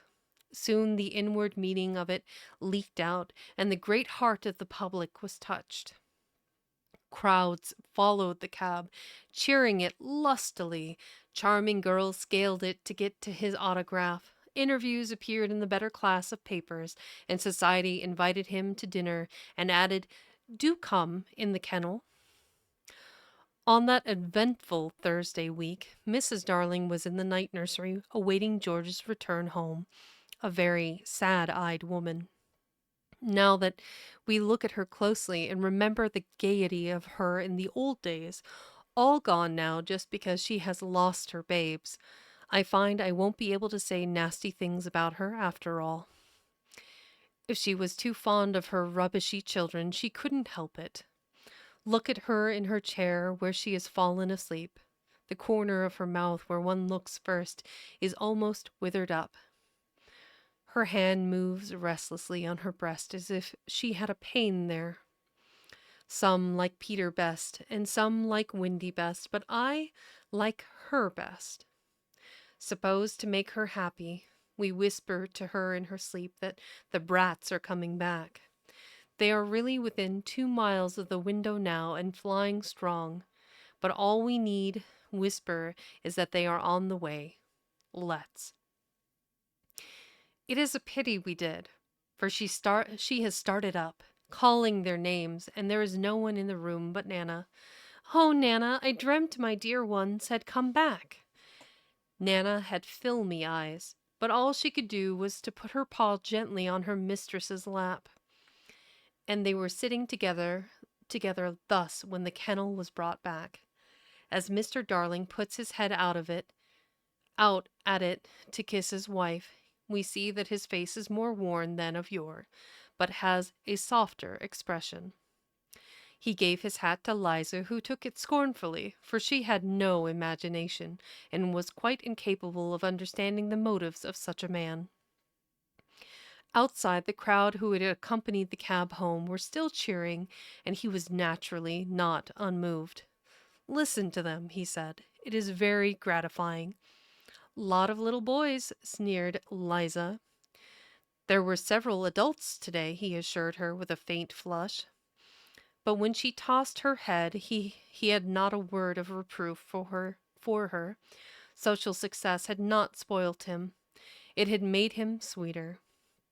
For some time he sat with his head out of the kennel, talking with Mrs. Darling of this success, and pressing her hand reassuringly when she said she hoped his head would not be turned by it. "But if I had been a weak man," he said, "good heavens, if I had been a weak man!" "And George," she said timidly, "you are as full of remorse as ever, aren't you?" "Full of remorse as ever, dearest.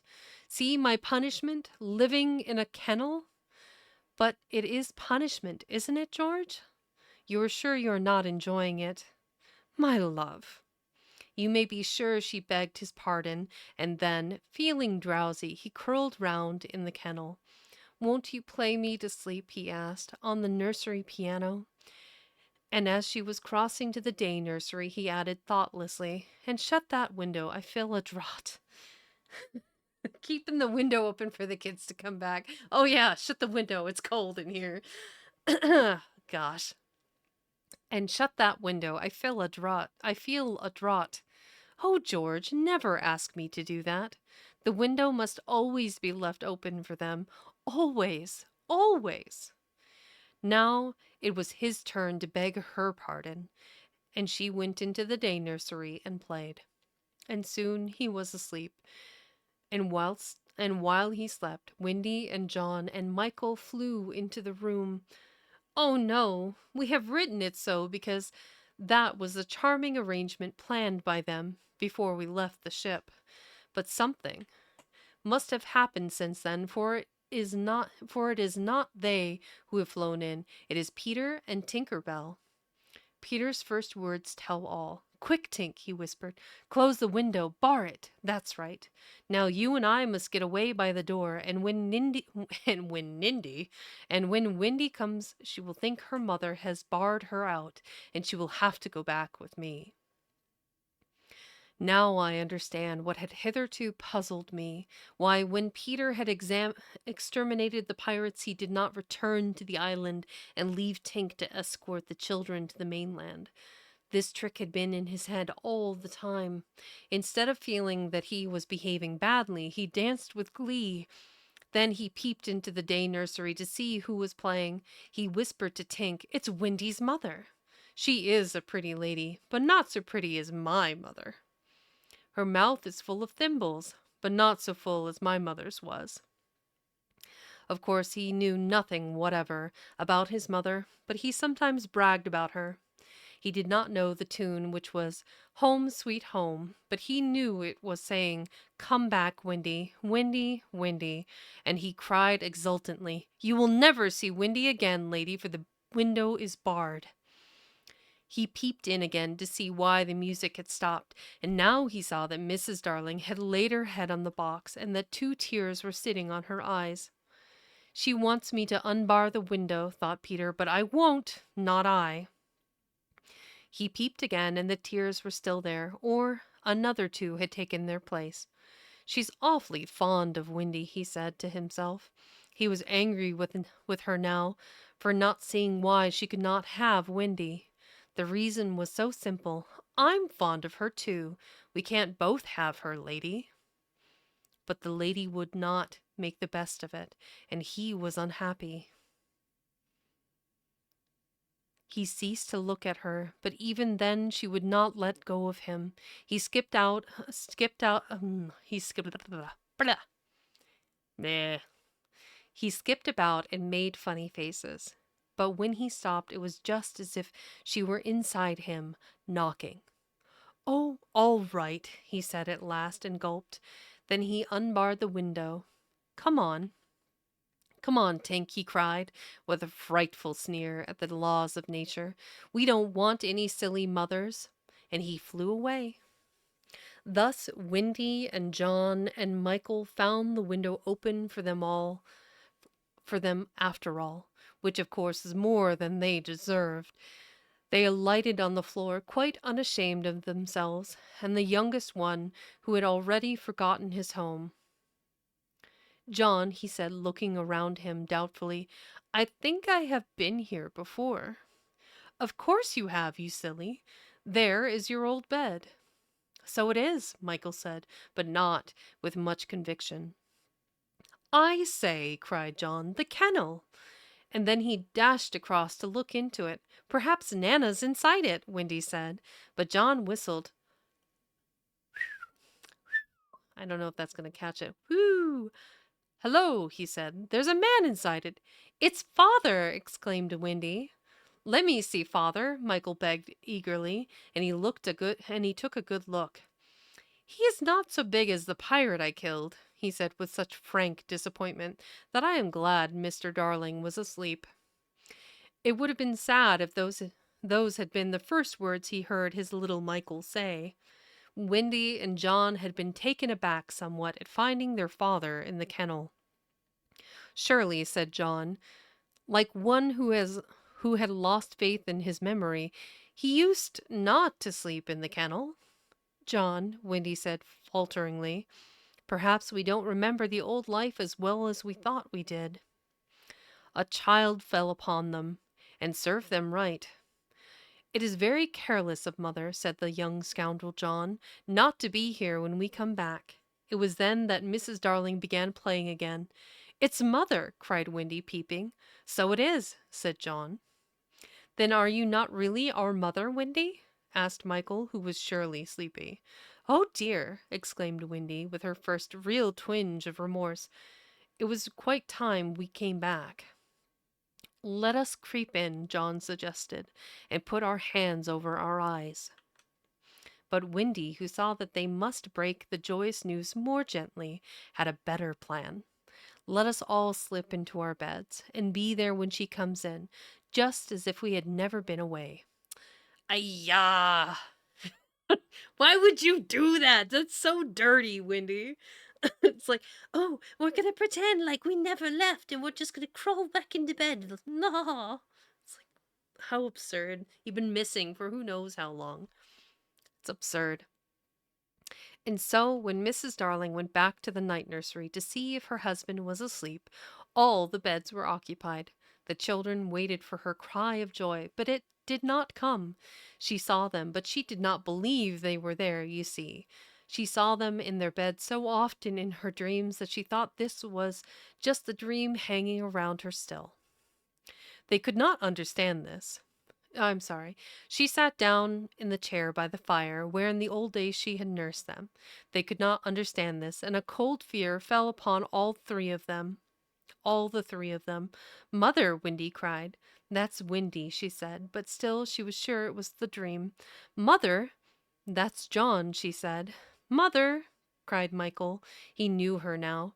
That's Michael, she said, and she stretched out her arms for the three little selfish children. They would never they would never envelop again.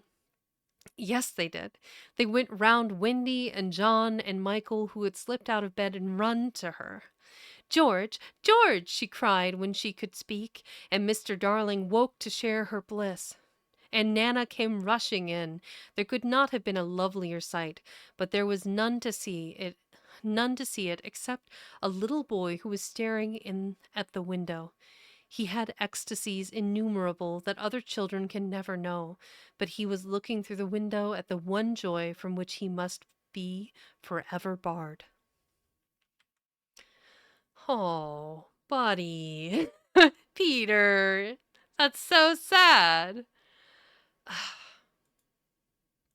Man, that is poop. Poor Peter.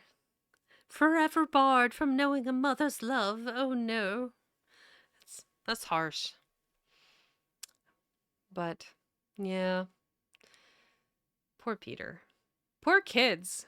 I wonder how much time has passed. I hope they talk about how much time has passed because if it took weeks, like let's say 10 days for them to get to the island and they were there for, I'm assuming, months of time, if not years. I don't know how time traveled or like traversed and in the Neverland. They didn't really say. They just said it moved differently. So it could be faster, it could be slower. I don't know.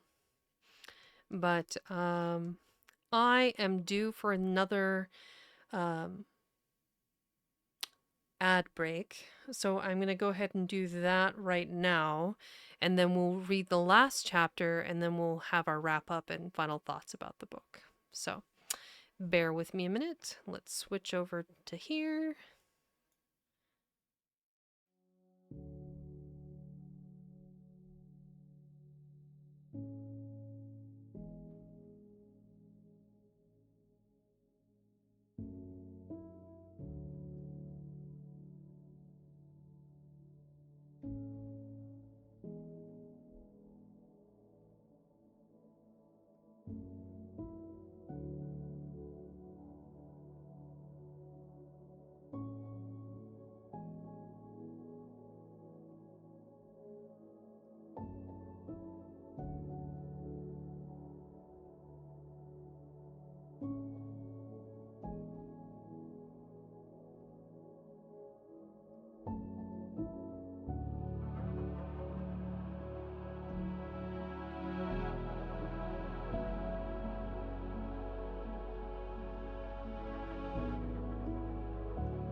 Okay, and we're back as I'm finishing up a snack.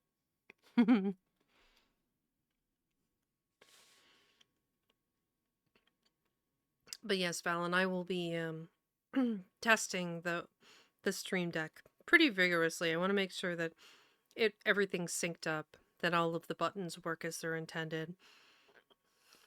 I went ahead and got the extra large Stream Deck by Elgato. I figure it gives me room to grow because I'm probably going to need like I think 6 buttons for now, but as I incorporate things in my stream, as I learn how to do things like um, sound effects or um, funny reactions um, and whatnot, it'll it'll be nice. But I have is I'll talk about that after this last chapter. I believe we're down to the last chapter. Let me check here. So we're on 249. Okay.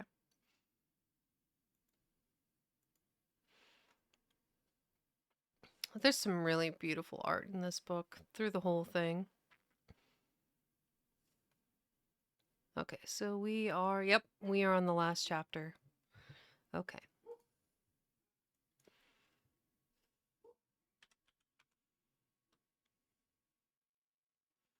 Mm-hmm. Okay, we are also, while I'm thinking of it,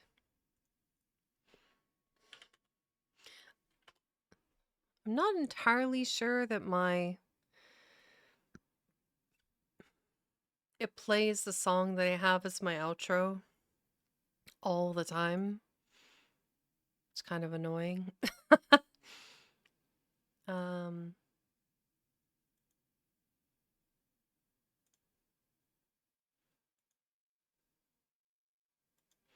I keep the playing on my head.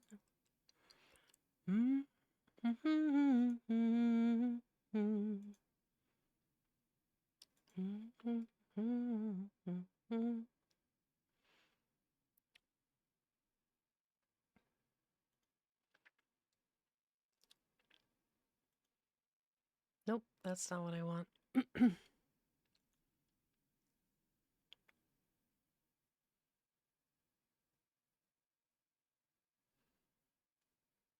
It used to be.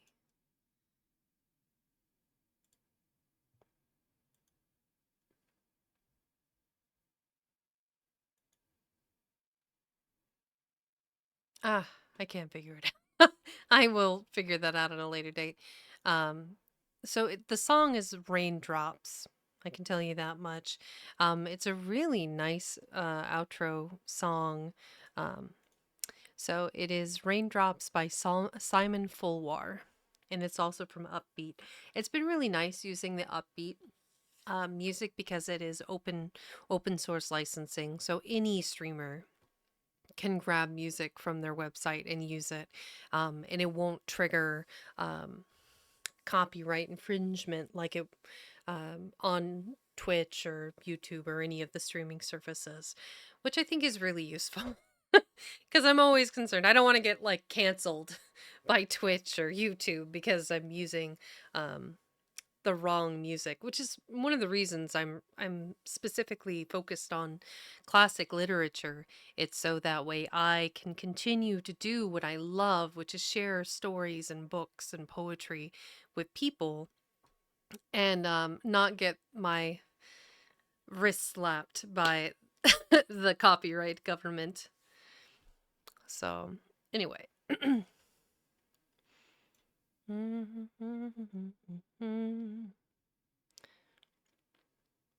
Mm-hmm. They do. I think it takes a little bit longer for Twitch to recognize stuff unless your video is being reported actively. Otherwise, YouTube has like an algorithm. It terrifies me, honestly. Um, I don't really know what it's doing. Um, let's see here. Okay, and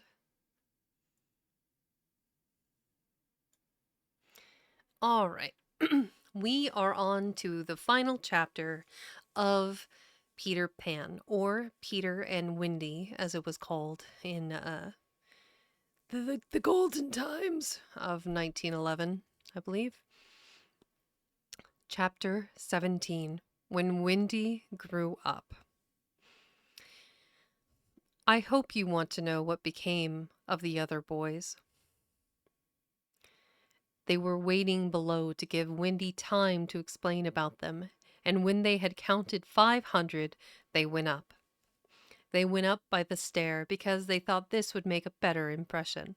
They stood in a row in front of Mrs. Darling with their hats off, and wishing they were not wearing their pirate clothes.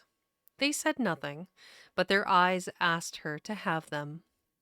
They ought to have looked at Mr. Darling also, but they forgot about him.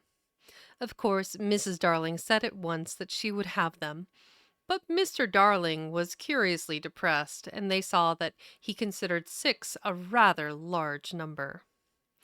"I must say," he said to Wendy, "that you don't do things by halves, that you don't do things by halves," a grudging remark, which the twins thought was pointed at them.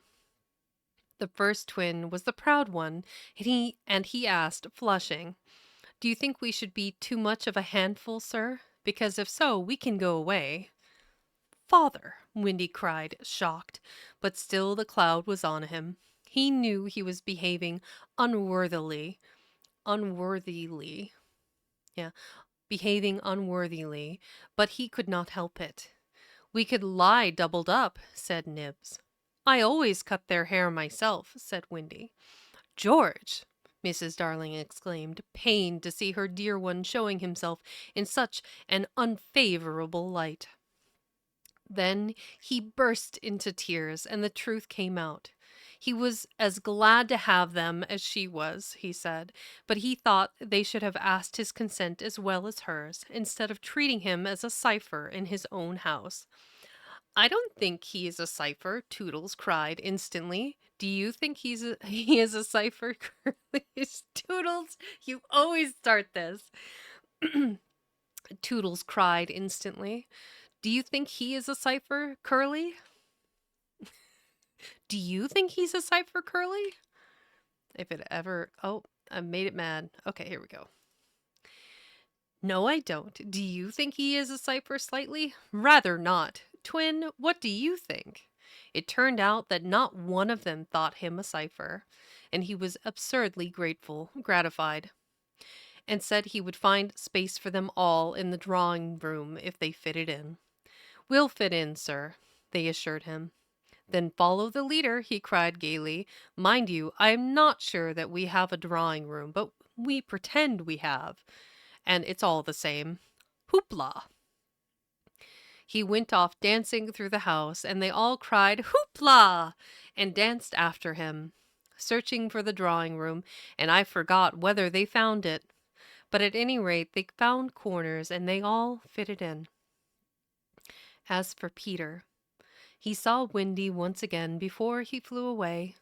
He did not exactly come to the window, but he brushed against it in passing, so that she could open it if she liked, and call to him. That was what she did. "Hello, Wendy. Goodbye," he said. "Oh dear, are you going away?" "Yes." "When you don't feel, Peter," she said falteringly, "that you would like to say anything to my parents about a very sweet subject?" "No." "About me, Peter?" "No." Mrs. Darling came to the window, for at present she was keeping a sharp eye on Wendy. She told Peter that she had adopted all the other boys and would like to adopt him also. "Would you send me to school?" he inquired craftily. "Yes." "And then to an office?" "I suppose so." "Soon I should be a man?" "Very soon." "I don't want to go to school and learn solemn things," he told her passionately. "I don't want to be a man. Oh, Wendy's mother, if I was to wake up and feel there was a beard and If I was to wake up and feel there was a beard. A beard? No, not the beard. Wow. Well, actually, if depending on who you are, I have a friend who very much does not like beards and has in fact shaved off a pirate's beard or a military man's beard in our D&D campaign, just like no beards. And she thought it was delightful. I thought it was hilarious, and all the men in the campaign was like super horrified by it, which I think happened in episode 9 or 10 of our D&D series. Yeah, not the beard. Oh no. Yeah, it was pretty funny. Peter, said Wendy the comforter, I should love you in a beard. And Mrs. Darling stretched out her arms to him, but he repulsed her. Keep back, lady. No one is going to catch me and make me a man. Nobody is going to catch me and make me a man. Oh. Yeah, I could definitely see in the play, because this was a play long before it was ever a book, and they had that androgynous, like 15 separate lady Peter Pans that played the role. Nobody's going to make me a man. Just that line is really funny. I approve, Peter. I approve. But where are you going to live? With Tink in the house we built for Wendy. The fairies are to put it high up among the tree tops where they sleep at nights. How lovely, cried Wendy so longingly that Mrs. Darling tightened her grip. I thought all the fairies were dead, Mrs. Darling said. There are always a lot of young ones, explained Wendy, who was now quite in authority, because you see, when a new baby laughs for the first time, a new fairy is born. And as there are always new babies, there are always new fairies. They live in nests on the tops of trees, and the mauve ones are boys, and the white ones are girls, and the blue ones are just little sillies who are not sure what they are. The little sillies that don't know what they are. Valid, honestly. I shall have fun, said Peter, with one eye on Wendy. It will be rather lonely in the evening, she said, sitting by the fire. I shall have Tink. Tink can't go a 20th part of the way round, she reminded him a little tartly. Sneaky telltale, Tink called out from somewhere round the corner. It doesn't matter, Peter said. Oh, Peter, you know it matters. Well, then, come with me to the little house. May I, Mummy? Certainly not. I have got you home again, and I mean to keep you. But he does so need a mother. So do you, my love. Oh, all right, Peter said, as if he asked her from politeness merely. But Mrs. Darling saw his mouth twitch, and she made this handsome offer. To let Wendy go to him for a week every year and to do his spring cleaning. Wendy would have preferred a more permanent arrangement, and it seemed to her that spring would be long in coming, but this promise sent Peter away quite gay again. He had no sense of time, and was so full of adventures that all I have told you about him is only a halfpenny worth of them.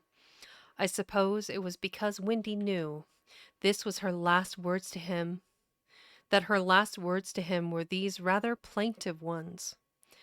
You won't forget me, Peter, will you, before spring cleaning time comes? Of course, Peter promised, and then he flew away. He took Mrs. Darling's kiss with him, the kiss that had been for no one else. Peter took quite easily. Funny, but she seemed satisfied. Of course, all the boys went to school, and most of them got into Class 3, but Slightly was put first into Class 4, and then into Class 5. Class 1 is the top class. Before they had attended school a week, they saw what goats they had been not to remain on the island. But it was too late now, and soon they settled down to be as ordinary as you or me or Jenkins Minor. It is sad to have to say that the power to fly gradually left them. At first, Nana tied their feet to the bedpost so that they should not fly away in the night, and one of their diversions by day was to pretend to fall off buses. But by and by they ceased to tug at their bonds in bed, and found that they hurt themselves when they let go of the bus. In time, they could not even fly after their hats. Want of practice, they called it, but what it really meant was that they no longer believed. Michael believed longer than the other boys, though they jeered at him. So he was with Wendy when Peter came for her at the end of the first year.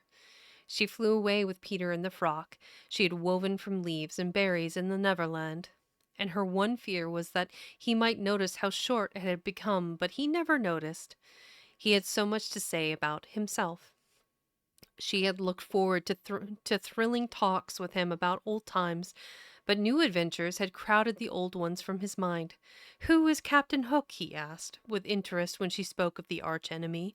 "Don't you remember," she asked, amazed, "how you killed him and saved all our lives?" "I forget them after I kill them," he replied carelessly. When she expressed a doubtful hope that Tinker Bell would be glad to see her, he said, "Who is Tinker Bell?" "Oh, Peter," she said, shocked, but even when she explained he could not remember. "There are such a lot of them," he said. "I expect she is no more." I expect he was right. For fairies don't live long, but they are so little that a short time seems a good while to them. Wendy was pained, too, to find that the past year was but a yesterday to Peter. It had seemed such a long year of waiting to her, but he was exactly as fascinating as ever, and they had a lovely spring cleaning in the little house on the tree tops. Next year he did not come for her. She waited in a new frock because the old one simply would not meet, but he never came. "Perhaps he is ill," Michael said. You know he is never ill." Michael came close to her and whispered with a shiver, "Perhaps there is no such person, Wendy." And then Wendy would have cried if Michael had not been crying. Peter came next spring cleaning, and the strange thing was that he never knew he had missed a year. That was the last time the girl Wendy ever saw him. For a little longer she tried for his sake not to have growing pains, and she felt she was untrue to him when she got a prize for general knowledge. But the years came and went without bringing the careless boy, and when they met again, Wendy was a married woman, and Peter was no more to her than a little dust in the box in which she had kept her toys. Wendy was grown up. You need not be sorry for her. She was one of the kind that likes to grow up. Yeah, she was one of the kind that likes to grow up. In the end, she grew up of her own free will a day quicker than other girls. All the boys were grown up and done for by this time, so it is scarcely worthwhile saying anything more about them. You may see the twins and Nibs and Curly any day going to an office, each carrying a little bag and an umbrella. Michael is an engine driver, slightly married a lady of title, and so he became a lord. You see that judge in a wig coming out of the iron door? That used to be Toodles. The bearded man who doesn't know any story to tell his children was once John. Wendy was married in white with a pink sash.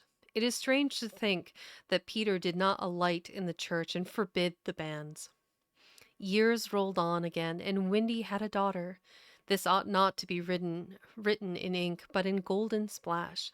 She was called Jane, and always had an odd, inquiring look, as if from the moment she arrived on the mainland she wanted to ask questions. When she was old enough to ask them, they were mostly about Peter Pan. She loved to hear of Peter, and Wendy told her all she could remember in the very nursery from which the famous flight had taken place. It was Jane's nursery now, for her father had bought it at the 3%. At that what a weird word. Okay. For her father had bought it at the 3% from Wendy's father, who was no longer fond of stairs. Mrs. Darling was now dead and forgotten. That's how she goes out? She's just dead now. Oh my gosh. Harsh. Nana died. Oh well. Okay, moving on. Ouch. There were only 2 beds in the nursery now, Jane's and her nurse's, and there was no kennel, for Nana had also had passed away. See, that bothers me less because I feel like Nana lived like had a good run, probably like like 14 to 20, somewhere in there. She died of old age. Yep. See, Nana had Nana also had passed away. She died of old age, and at the end she had been rather difficult to get on with, being very firmly convinced that no one knew how to look after children except herself. Once a week, Jane's nurse had her evening off, and then it was Wendy's part to put Jane to bed. That was the time for stories. It was Jane's invention to raise the sheet over her mother's head and her own, thus making a tent, and in the awful darkness to whisper, "What do we see now?" "I don't think I see anything tonight," says Wendy, with a feeling that if Nana were here, she would object to further conversation. "Yes, you do," says Jane. "You see when you were a little girl." "That is a long time ago, sweetheart," says Wendy. "Ah, me, how time flies." "Does it fly?" asked the artful child. "The way you flew when you were a little girl?" "The way I flew?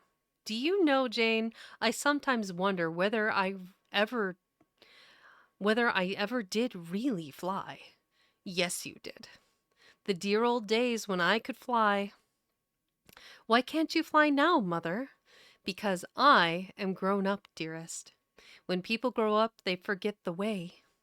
"Why do they forget the way?" "Because they are no longer gay and innocent and heartless. It is only the gay and innocent and heartless who can fly." "What is gay and innocent and heartless?" "I do wish I was gay and innocent and heartless." I've said the same sentence 4 times. Was he lacking for other words to say? I don't know. Or perhaps Wendy admits she does or perhaps Wendy admits she does see something. "I do believe," she says, that it is this nursery." "I do believe it is," says Jane. "Go on." They are now embarked on the great adventure of the night when Peter flew in looking for his shadow. "The foolish fellow," says Wendy, "tried to stick it on with the foolish fellow," says Wendy, "tried to stick it on with soap, and when he could not, he cried, and that woke me. And I sewed it on for him." "You have missed a bit," interrupts Jane. "Who now knows the story better than her mother? When you saw him sitting on the floor crying, what did you say?" "I sat up in bed and I said, 'Boy, why are you crying?'" "Yes, that was it," says Jane with a big breath. "And then he flew us all away to the Neverland, and the fairies and the pirates and the redskins and the mermaid's lagoon, and the home under the ground and the little house." "Yes, which did you like best of all?" "I think I like the home under the ground best of all." "Yes, so do I. What was the last thing Peter ever said to you?" "The last thing he ever said to me was, 'Just always be waiting for me, and then some night you will hear me crowing.' Yes! But alas, he forgot all about me." Wendy said it with a smile. She was as grown up as that. "What did his crow sound like?" Jane asked one evening. "It was like this," Wendy said, trying to imitate Peter's crow. "No, it wasn't," Jane said gravely. "It was like this, and she did it ever so much better than her mother." Wendy was a little startled. "My darling, how can you know?" "I often hear it when I am sleeping," Jane said. "Ah, yes, many girls hear it when they are sleeping, but I was the only one who heard it awake." Lucky you, said Jane. And then one night came the tragedy. It was the spring of the year, and the story had been told for the night, and Jane was now asleep in her bed. Windy was sitting on the floor, very close to the fire, so as to see to darn, for there was no other light in the nursery. And while she sat darning, she heard a crow. Then the window blew open as of old, and Peter dropped on the floor. He was exactly the same as ever, and Windy saw at once that he still had all his first teeth. He was a little boy, and she was grown up. She huddled by the fire, not daring to move, helpless and guilty. A big woman. Hello, Windy, he said, not noticing any difference, for he was thinking chiefly of himself, and in the dim light her white dress might have been the nightgown in which he had seen her first. Hello, Peter, she replied faintly, squeezing herself as small as possible. Something inside her was crying, Woman, woman, let go of me. Hello? Where is John? He asked suddenly, missing the third bed. John is not here now, she gasped. Is Michael asleep? He asked, with a careless glance at Jane. Yes, she answered, and now she felt that she was untrue to Jane as well as to Peter. That is not Michael, she said quickly, lest a judgment should fall on her. Peter looked. Hello, is it a new one? Yes. Boy or girl? Girl. Now surely he would understand, but not a bit of it. Peter, she said falteringly, are you expecting me to fly away with you? Of course. That is why I have come. He added a little sternly, have you forgotten that this is spring cleaning time? She knew it was useless to say that he had let many spring cleaning times pass. I can't come, she said apologetically. I have forgotten how to fly. I'll soon teach you again.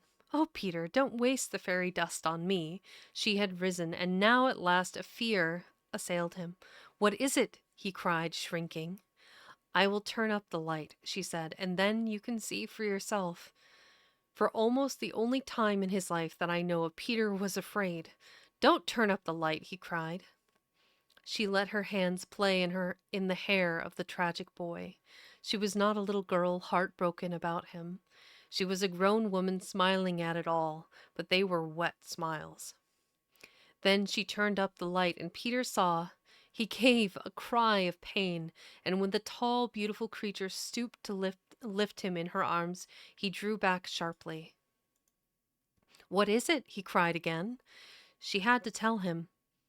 I am old, Peter. I am ever so much more than 20. I grew up long ago. I want to blow up that picture here. This is obviously going to happen soon. I'm guessing she's letting her daughter learn to fly. Look at Jane, up there in the air. Yeah, she figured it out pretty quick. You promised not to.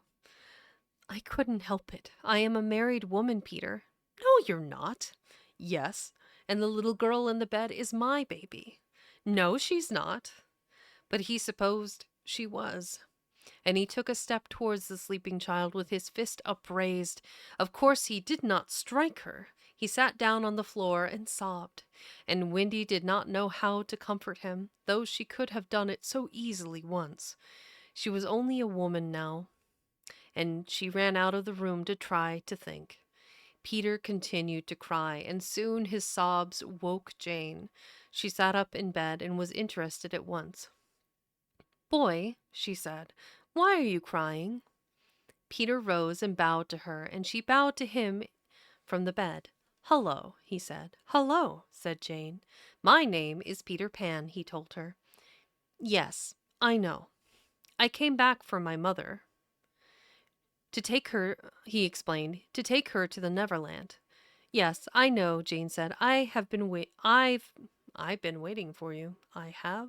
There's no I've been waiting for you. Oh, bad grammar.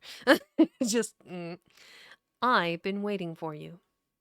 When Windy returned diffidently, she found Peter sitting on the bedpost, crowing gloriously, while Jane in her nightie was flying round the room in solemn ecstasy. She is my mother, Peter explained, and Jane descended and stood by his side, with the look on her face that he liked to see on ladies when they gazed at him. He does so need a mother, Jane said. Yes, I know, Windy admitted, rather forlornly. No one knows it so well as I. Goodbye, said Peter to Windy, and he rose in the air, and the shameless Jane, oh, Jane, and he rose in the air, and the shameless Jane rose with him. It was already her easiest way of moving about. Rindy, Windy rushed to the window. No, no, she cried. It is just for spring cleaning time, Jane said. He wants me always to do his spring cleaning. If only I could go with you, Windy sighed. You see, you can't fly, said Jane. Of course, in the end, Windy let them fly away together. Our last glimpse of her shows her at the window, watching them receding into the sky until they were as small as stars. As you look at Windy, you may see her hair becoming white and her figure little again, for all this happened long ago. Jane is now a common grown up with a daughter called Margaret, and every spring cleaning time, except when he forgets, Peter comes for Margaret and takes her to the Neverland, where she tells him stories about himself to which he listens eagerly. When Margaret grows up, she will have a daughter who is to be Peter's mother in turn, and so it will go on, so long as children are gay and innocent and heartless. The end.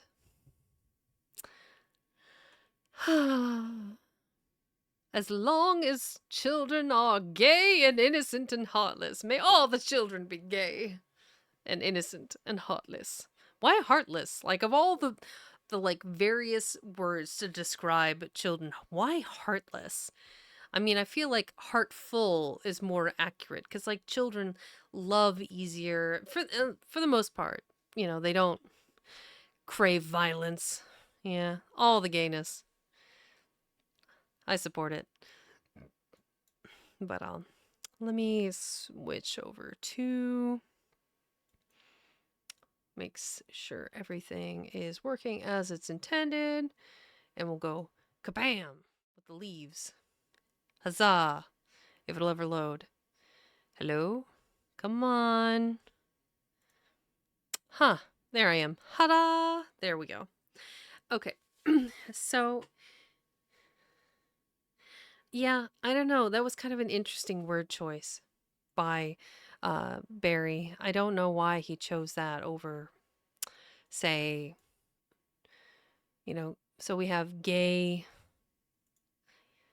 innocent, and heartless. I'd say gay being joyous, innocent, not knowing the ways of adulthood, not forgetting their childhood joys.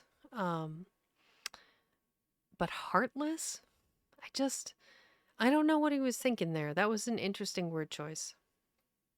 But um, to sum up, Peter Pan is a story that I feel like all children should learn because it is a story about growing up being inevitable.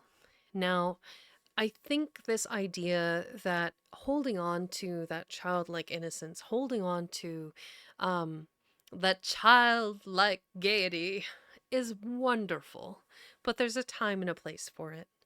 And it's nice to know that like growing up doesn't mean you have to leave your stories and your joys behind, but you have to make room for new things and growing and becoming something more than just a child. So, I mean, in the very beginning, I feel like both Darling and Mr. Darling had like they didn't put the energy that they should have into their children, which I think is another lesson from this. They were focused on their own lives and they were going out to a party and they were just kind of letting a dog take care of their kids. Obviously Miss Liza was in the house too, but it was just kind of odd, that the best nurse they could find for their children was a dog. It's like, okay, sure, why not? Um, like the night that they were going to the party, and this happened in the beginning of the book, he is throwing a fit about how he can't tie his tie, and Mrs. Darling has to tie it for him. Then the situation rose that like Michael didn't want to take his evening medicine, and Mr. Darling didn't want to take his medicine, and clearly, the apple didn't fall far from the tree, so he, pretends to take his medicine, so Michael will take his medicine, and then, he hides the medication because he doesn't take it. It's like clearly he's still acting like a child. Um I was saddened to find out that that Tinkerbell passed away or disappeared. She had such a long love, loveless love for, unreciprocated love for Peter Pan, and she cared about him so deeply that she was willing to murder Wendy, just so that way he wouldn't think about her anymore. Just that's some serious jealousy, a little bit. Um, I think it was beautiful that all of the boys came back with Wendy and John and Michael, and the Darling family just adopted them all. But now raises the question, like, who is the last of the Lost Boys? It's just Peter Pan, unless other boys have found their way, because I believe they described in like the second chapter how the Lost Boys came to be on Neverland. They are the boys that have climbed out of the trolleys, the little um, cribs and stuff that are are left outside, and they just magically appeared there and raised them. But now they have no real enemies because Peter Pan is on good terms with the tribe that lives on the island. All of the pirates are dead, except for probably Smee. But then again, I mean, he wasn't young to begin with, so maybe he died in the course of wandering the earth. And then was it? I don't think it was. It wasn't Seko. It was one of the other pirates that became, the nursemaid to the children of the tribe, which was interesting. I mean, he didn't die, so that's something. But now there are no true enemies on Neverland Island. There are, of course, wild beasts of all kinds, and bears, and wolves, and lions, and tigers, oh my, and everything else in between, um, living on the island. But they don't have predators, but so they can't overpopulate because they might fight against each other. But I don't know, it's interesting. Um, I feel like some of the key points are that Barrie himself, as a small child, I believe of 6, his older brother passed away. And I think that pivotal moment changed his life forever after. That's why he started to dress like his older brother. He acted like his older brother. He even mentioned in the biography that he tried to whistle like his older brother. And I think the way his mother handled her older son's death, because mind you, Barrie was the ninth of 10 children, so they had a lot of kids between them. Um, I think how she handled his brother's death really affected how he grew from that point on. Like his need to be a showman, his need to put on plays, his need to like have other people pay attention to him. Maybe she was too locked into the thought of her son's death, like his premature death. Um, and it just changed like how she treated the other children, and it would have driven him to seek more attention and ask for more from friends and family, and trying to impress his mother. So I feel like when he wrote the play, so Peter and Wendy, the play, it's celebrating children's imagination. It is celebrating their innocence and, well, their heartlessness, their gaiety. And it's it's underscoring, it's like actually showing those attributes that make children children. It is um playful and silly and forgetful, and um they don't fully understand emotions. They don't fully understand the significance of death. They don't have like these mundane everyday ideas ingrained into their minds. They're almost, they're imaginative. They imagined some meals. They were had fantastical encounters with fantastic birds and the lagoon, and the never bird just rolling around in a giant nest until it moved into a hat, right? It just, all of these magical, unique, special things that made Neverland special, that made children everywhere imagine Neverland, make it so special and so unique, and just be be full of adventure and imagination. And I feel like he really captured that naive, childlike innocence in the idea of Neverland. Because children don't think of death in the same way that adults do. They don't think of fear and are scared quite the same way as adults do. They just see it as another, like the younger you are, the more you just see it as an adventure.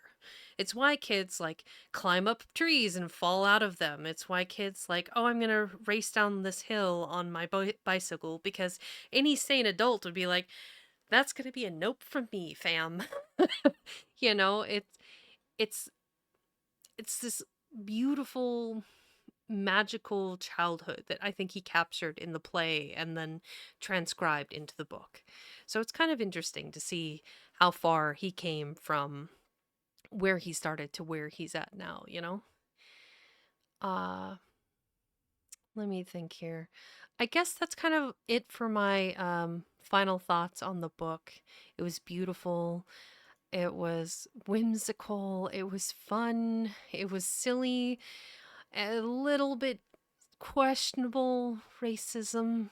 I don't need to go into that, but it was a product of its time, the early 1900s. And I really like that the play went on for such a long time, and that eventually Disney picked it up and they made a pretty amazing movie for its time.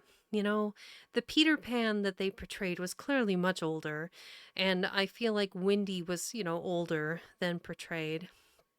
But uh, I think they still captured that androgynous, like whimsicalness that Peter's supposed to have, and transcribed it into a really bold and colorful character trying to reattach his shadow.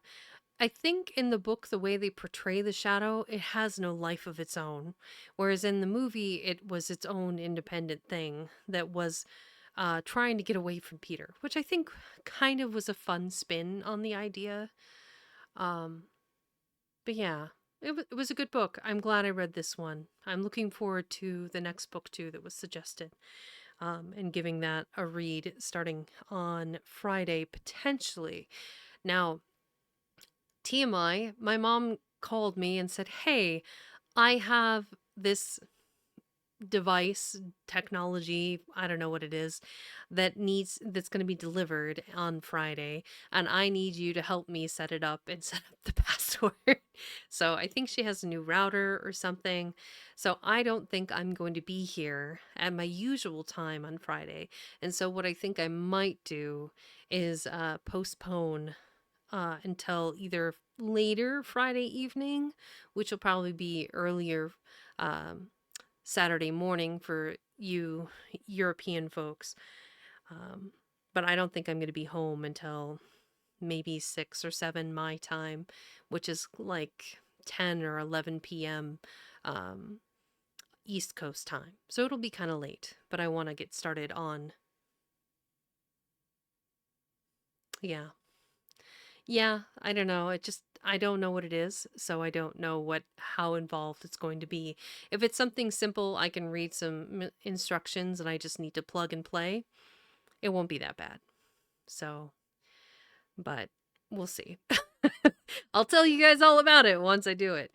But we'll be starting Treasure Island hopefully on Friday. If worst case scenario, I'm out until the wee hours of the evening Friday.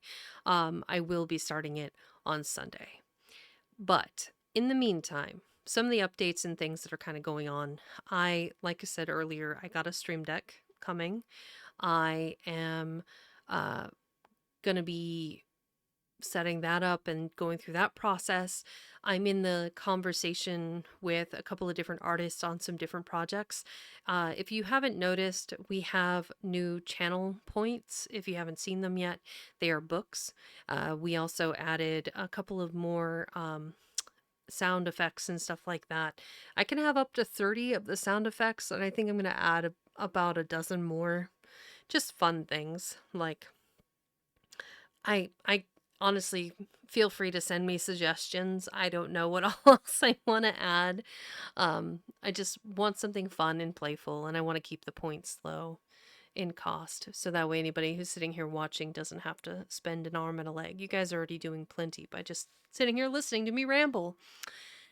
Um, I am talking to an artist off of Etsy whom not in this format, but in the reading screen format. So this beautiful tree branch frame that's around the book, this artist who made this is who I'm talking to about getting my library overlay.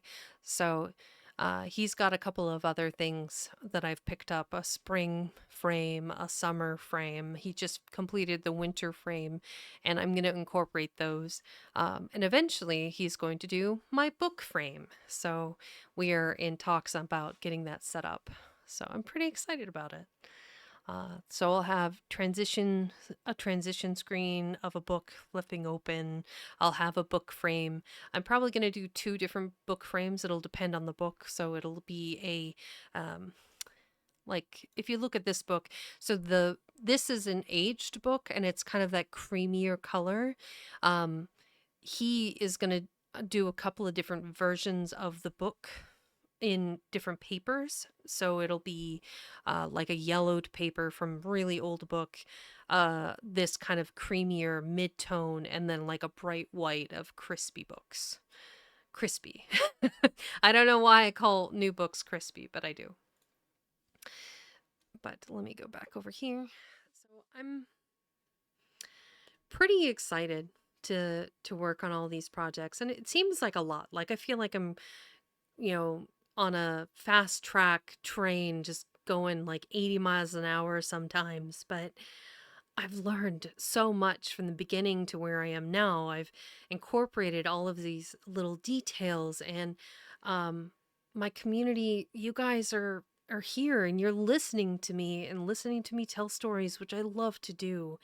And I talked to a couple of different artists about um doing lore videos. Like there was a couple of different people that suggested that I should be reading like modern day nerd fiction, like 40K, Warhammer 40K fiction, and like having my observations and my quips, and maybe record the audio from reading the book and then have like pause through the audio to sit here and talk about what I liked, what I didn't like, what I thought was interesting. Um, I'm also been helping people write like their intros, um, and helping people. I don't know, the prose, written word seems to be my strength right now, and I'm really enjoying helping other people uh, kind of get their feet under them too. And I genuinely like doing this. I genuinely like sharing written word with other people. And eventually, maybe I'll be sharing my own stories or my own books or my own poetry. We'll get there. I have some stuff like set aside that I'll do one of these days. Maybe something closer to my birthday in February. We'll see. But I will be reading. Gosh, if I don't get to reading Treasure Island on Friday, Sunday is D&D, and so we might have to skip a week and read on Wednesday of next week on the 22nd. Um, 23rd is American Thanksgiving. I don't have any plans, but I do have Friday the 24th off, I believe. So I could start earlier in the day on that day and read, maybe catch up and make that like a 4 hour stream. I don't know. It depends on how difficult the reading is. If it's not too bad, like clearly Peter Pan was a breeze. 3 episodes, 3 hours apiece. It was pretty easy. Um, so we'll just play it by ear. So if I can't get back in time on Friday, we're gonna skip this week for Friday, and then Sunday, D&D. That's a 4 hour session that starts at no 3 hour session that starts at 9 p.m. EST. And then Wednesday will definitely be Treasure Island, the 22nd, and then we'll go from there. But you guys, I'll hopefully have my Stream Deck in the next couple of days, and we'll do some experimenting and we'll play with it. And maybe I'll just, I don't know, put a soundboard of fart sounds out there. I'm not really sure what I'd put on my soundboard. I haven't even given it much thought. Um, but it'll be fun. I do want to incorporate things that are fun and engaging with you guys. And I will keep pushing books down your throats until you get absolutely tired with me and my library and my book themed content.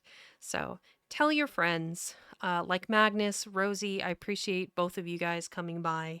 Um, Valen, always love seeing you. I've at this point known you for years, and it's just it's going to be a good time. I really think Treasure Island has a ton of content. There was Muppet Treasure Island. There was the live action Treasure Island. Um was Tim Curry was in the Muppet one, I believe. Anyway, one of the most amazing actors. I I will tell all of you guys all my thoughts and feelings about that the next time we meet. So, all of you have a great evening, and I will, if I don't see you on Friday, I'll see you bright and early on Sunday for D&D. Have a good evening.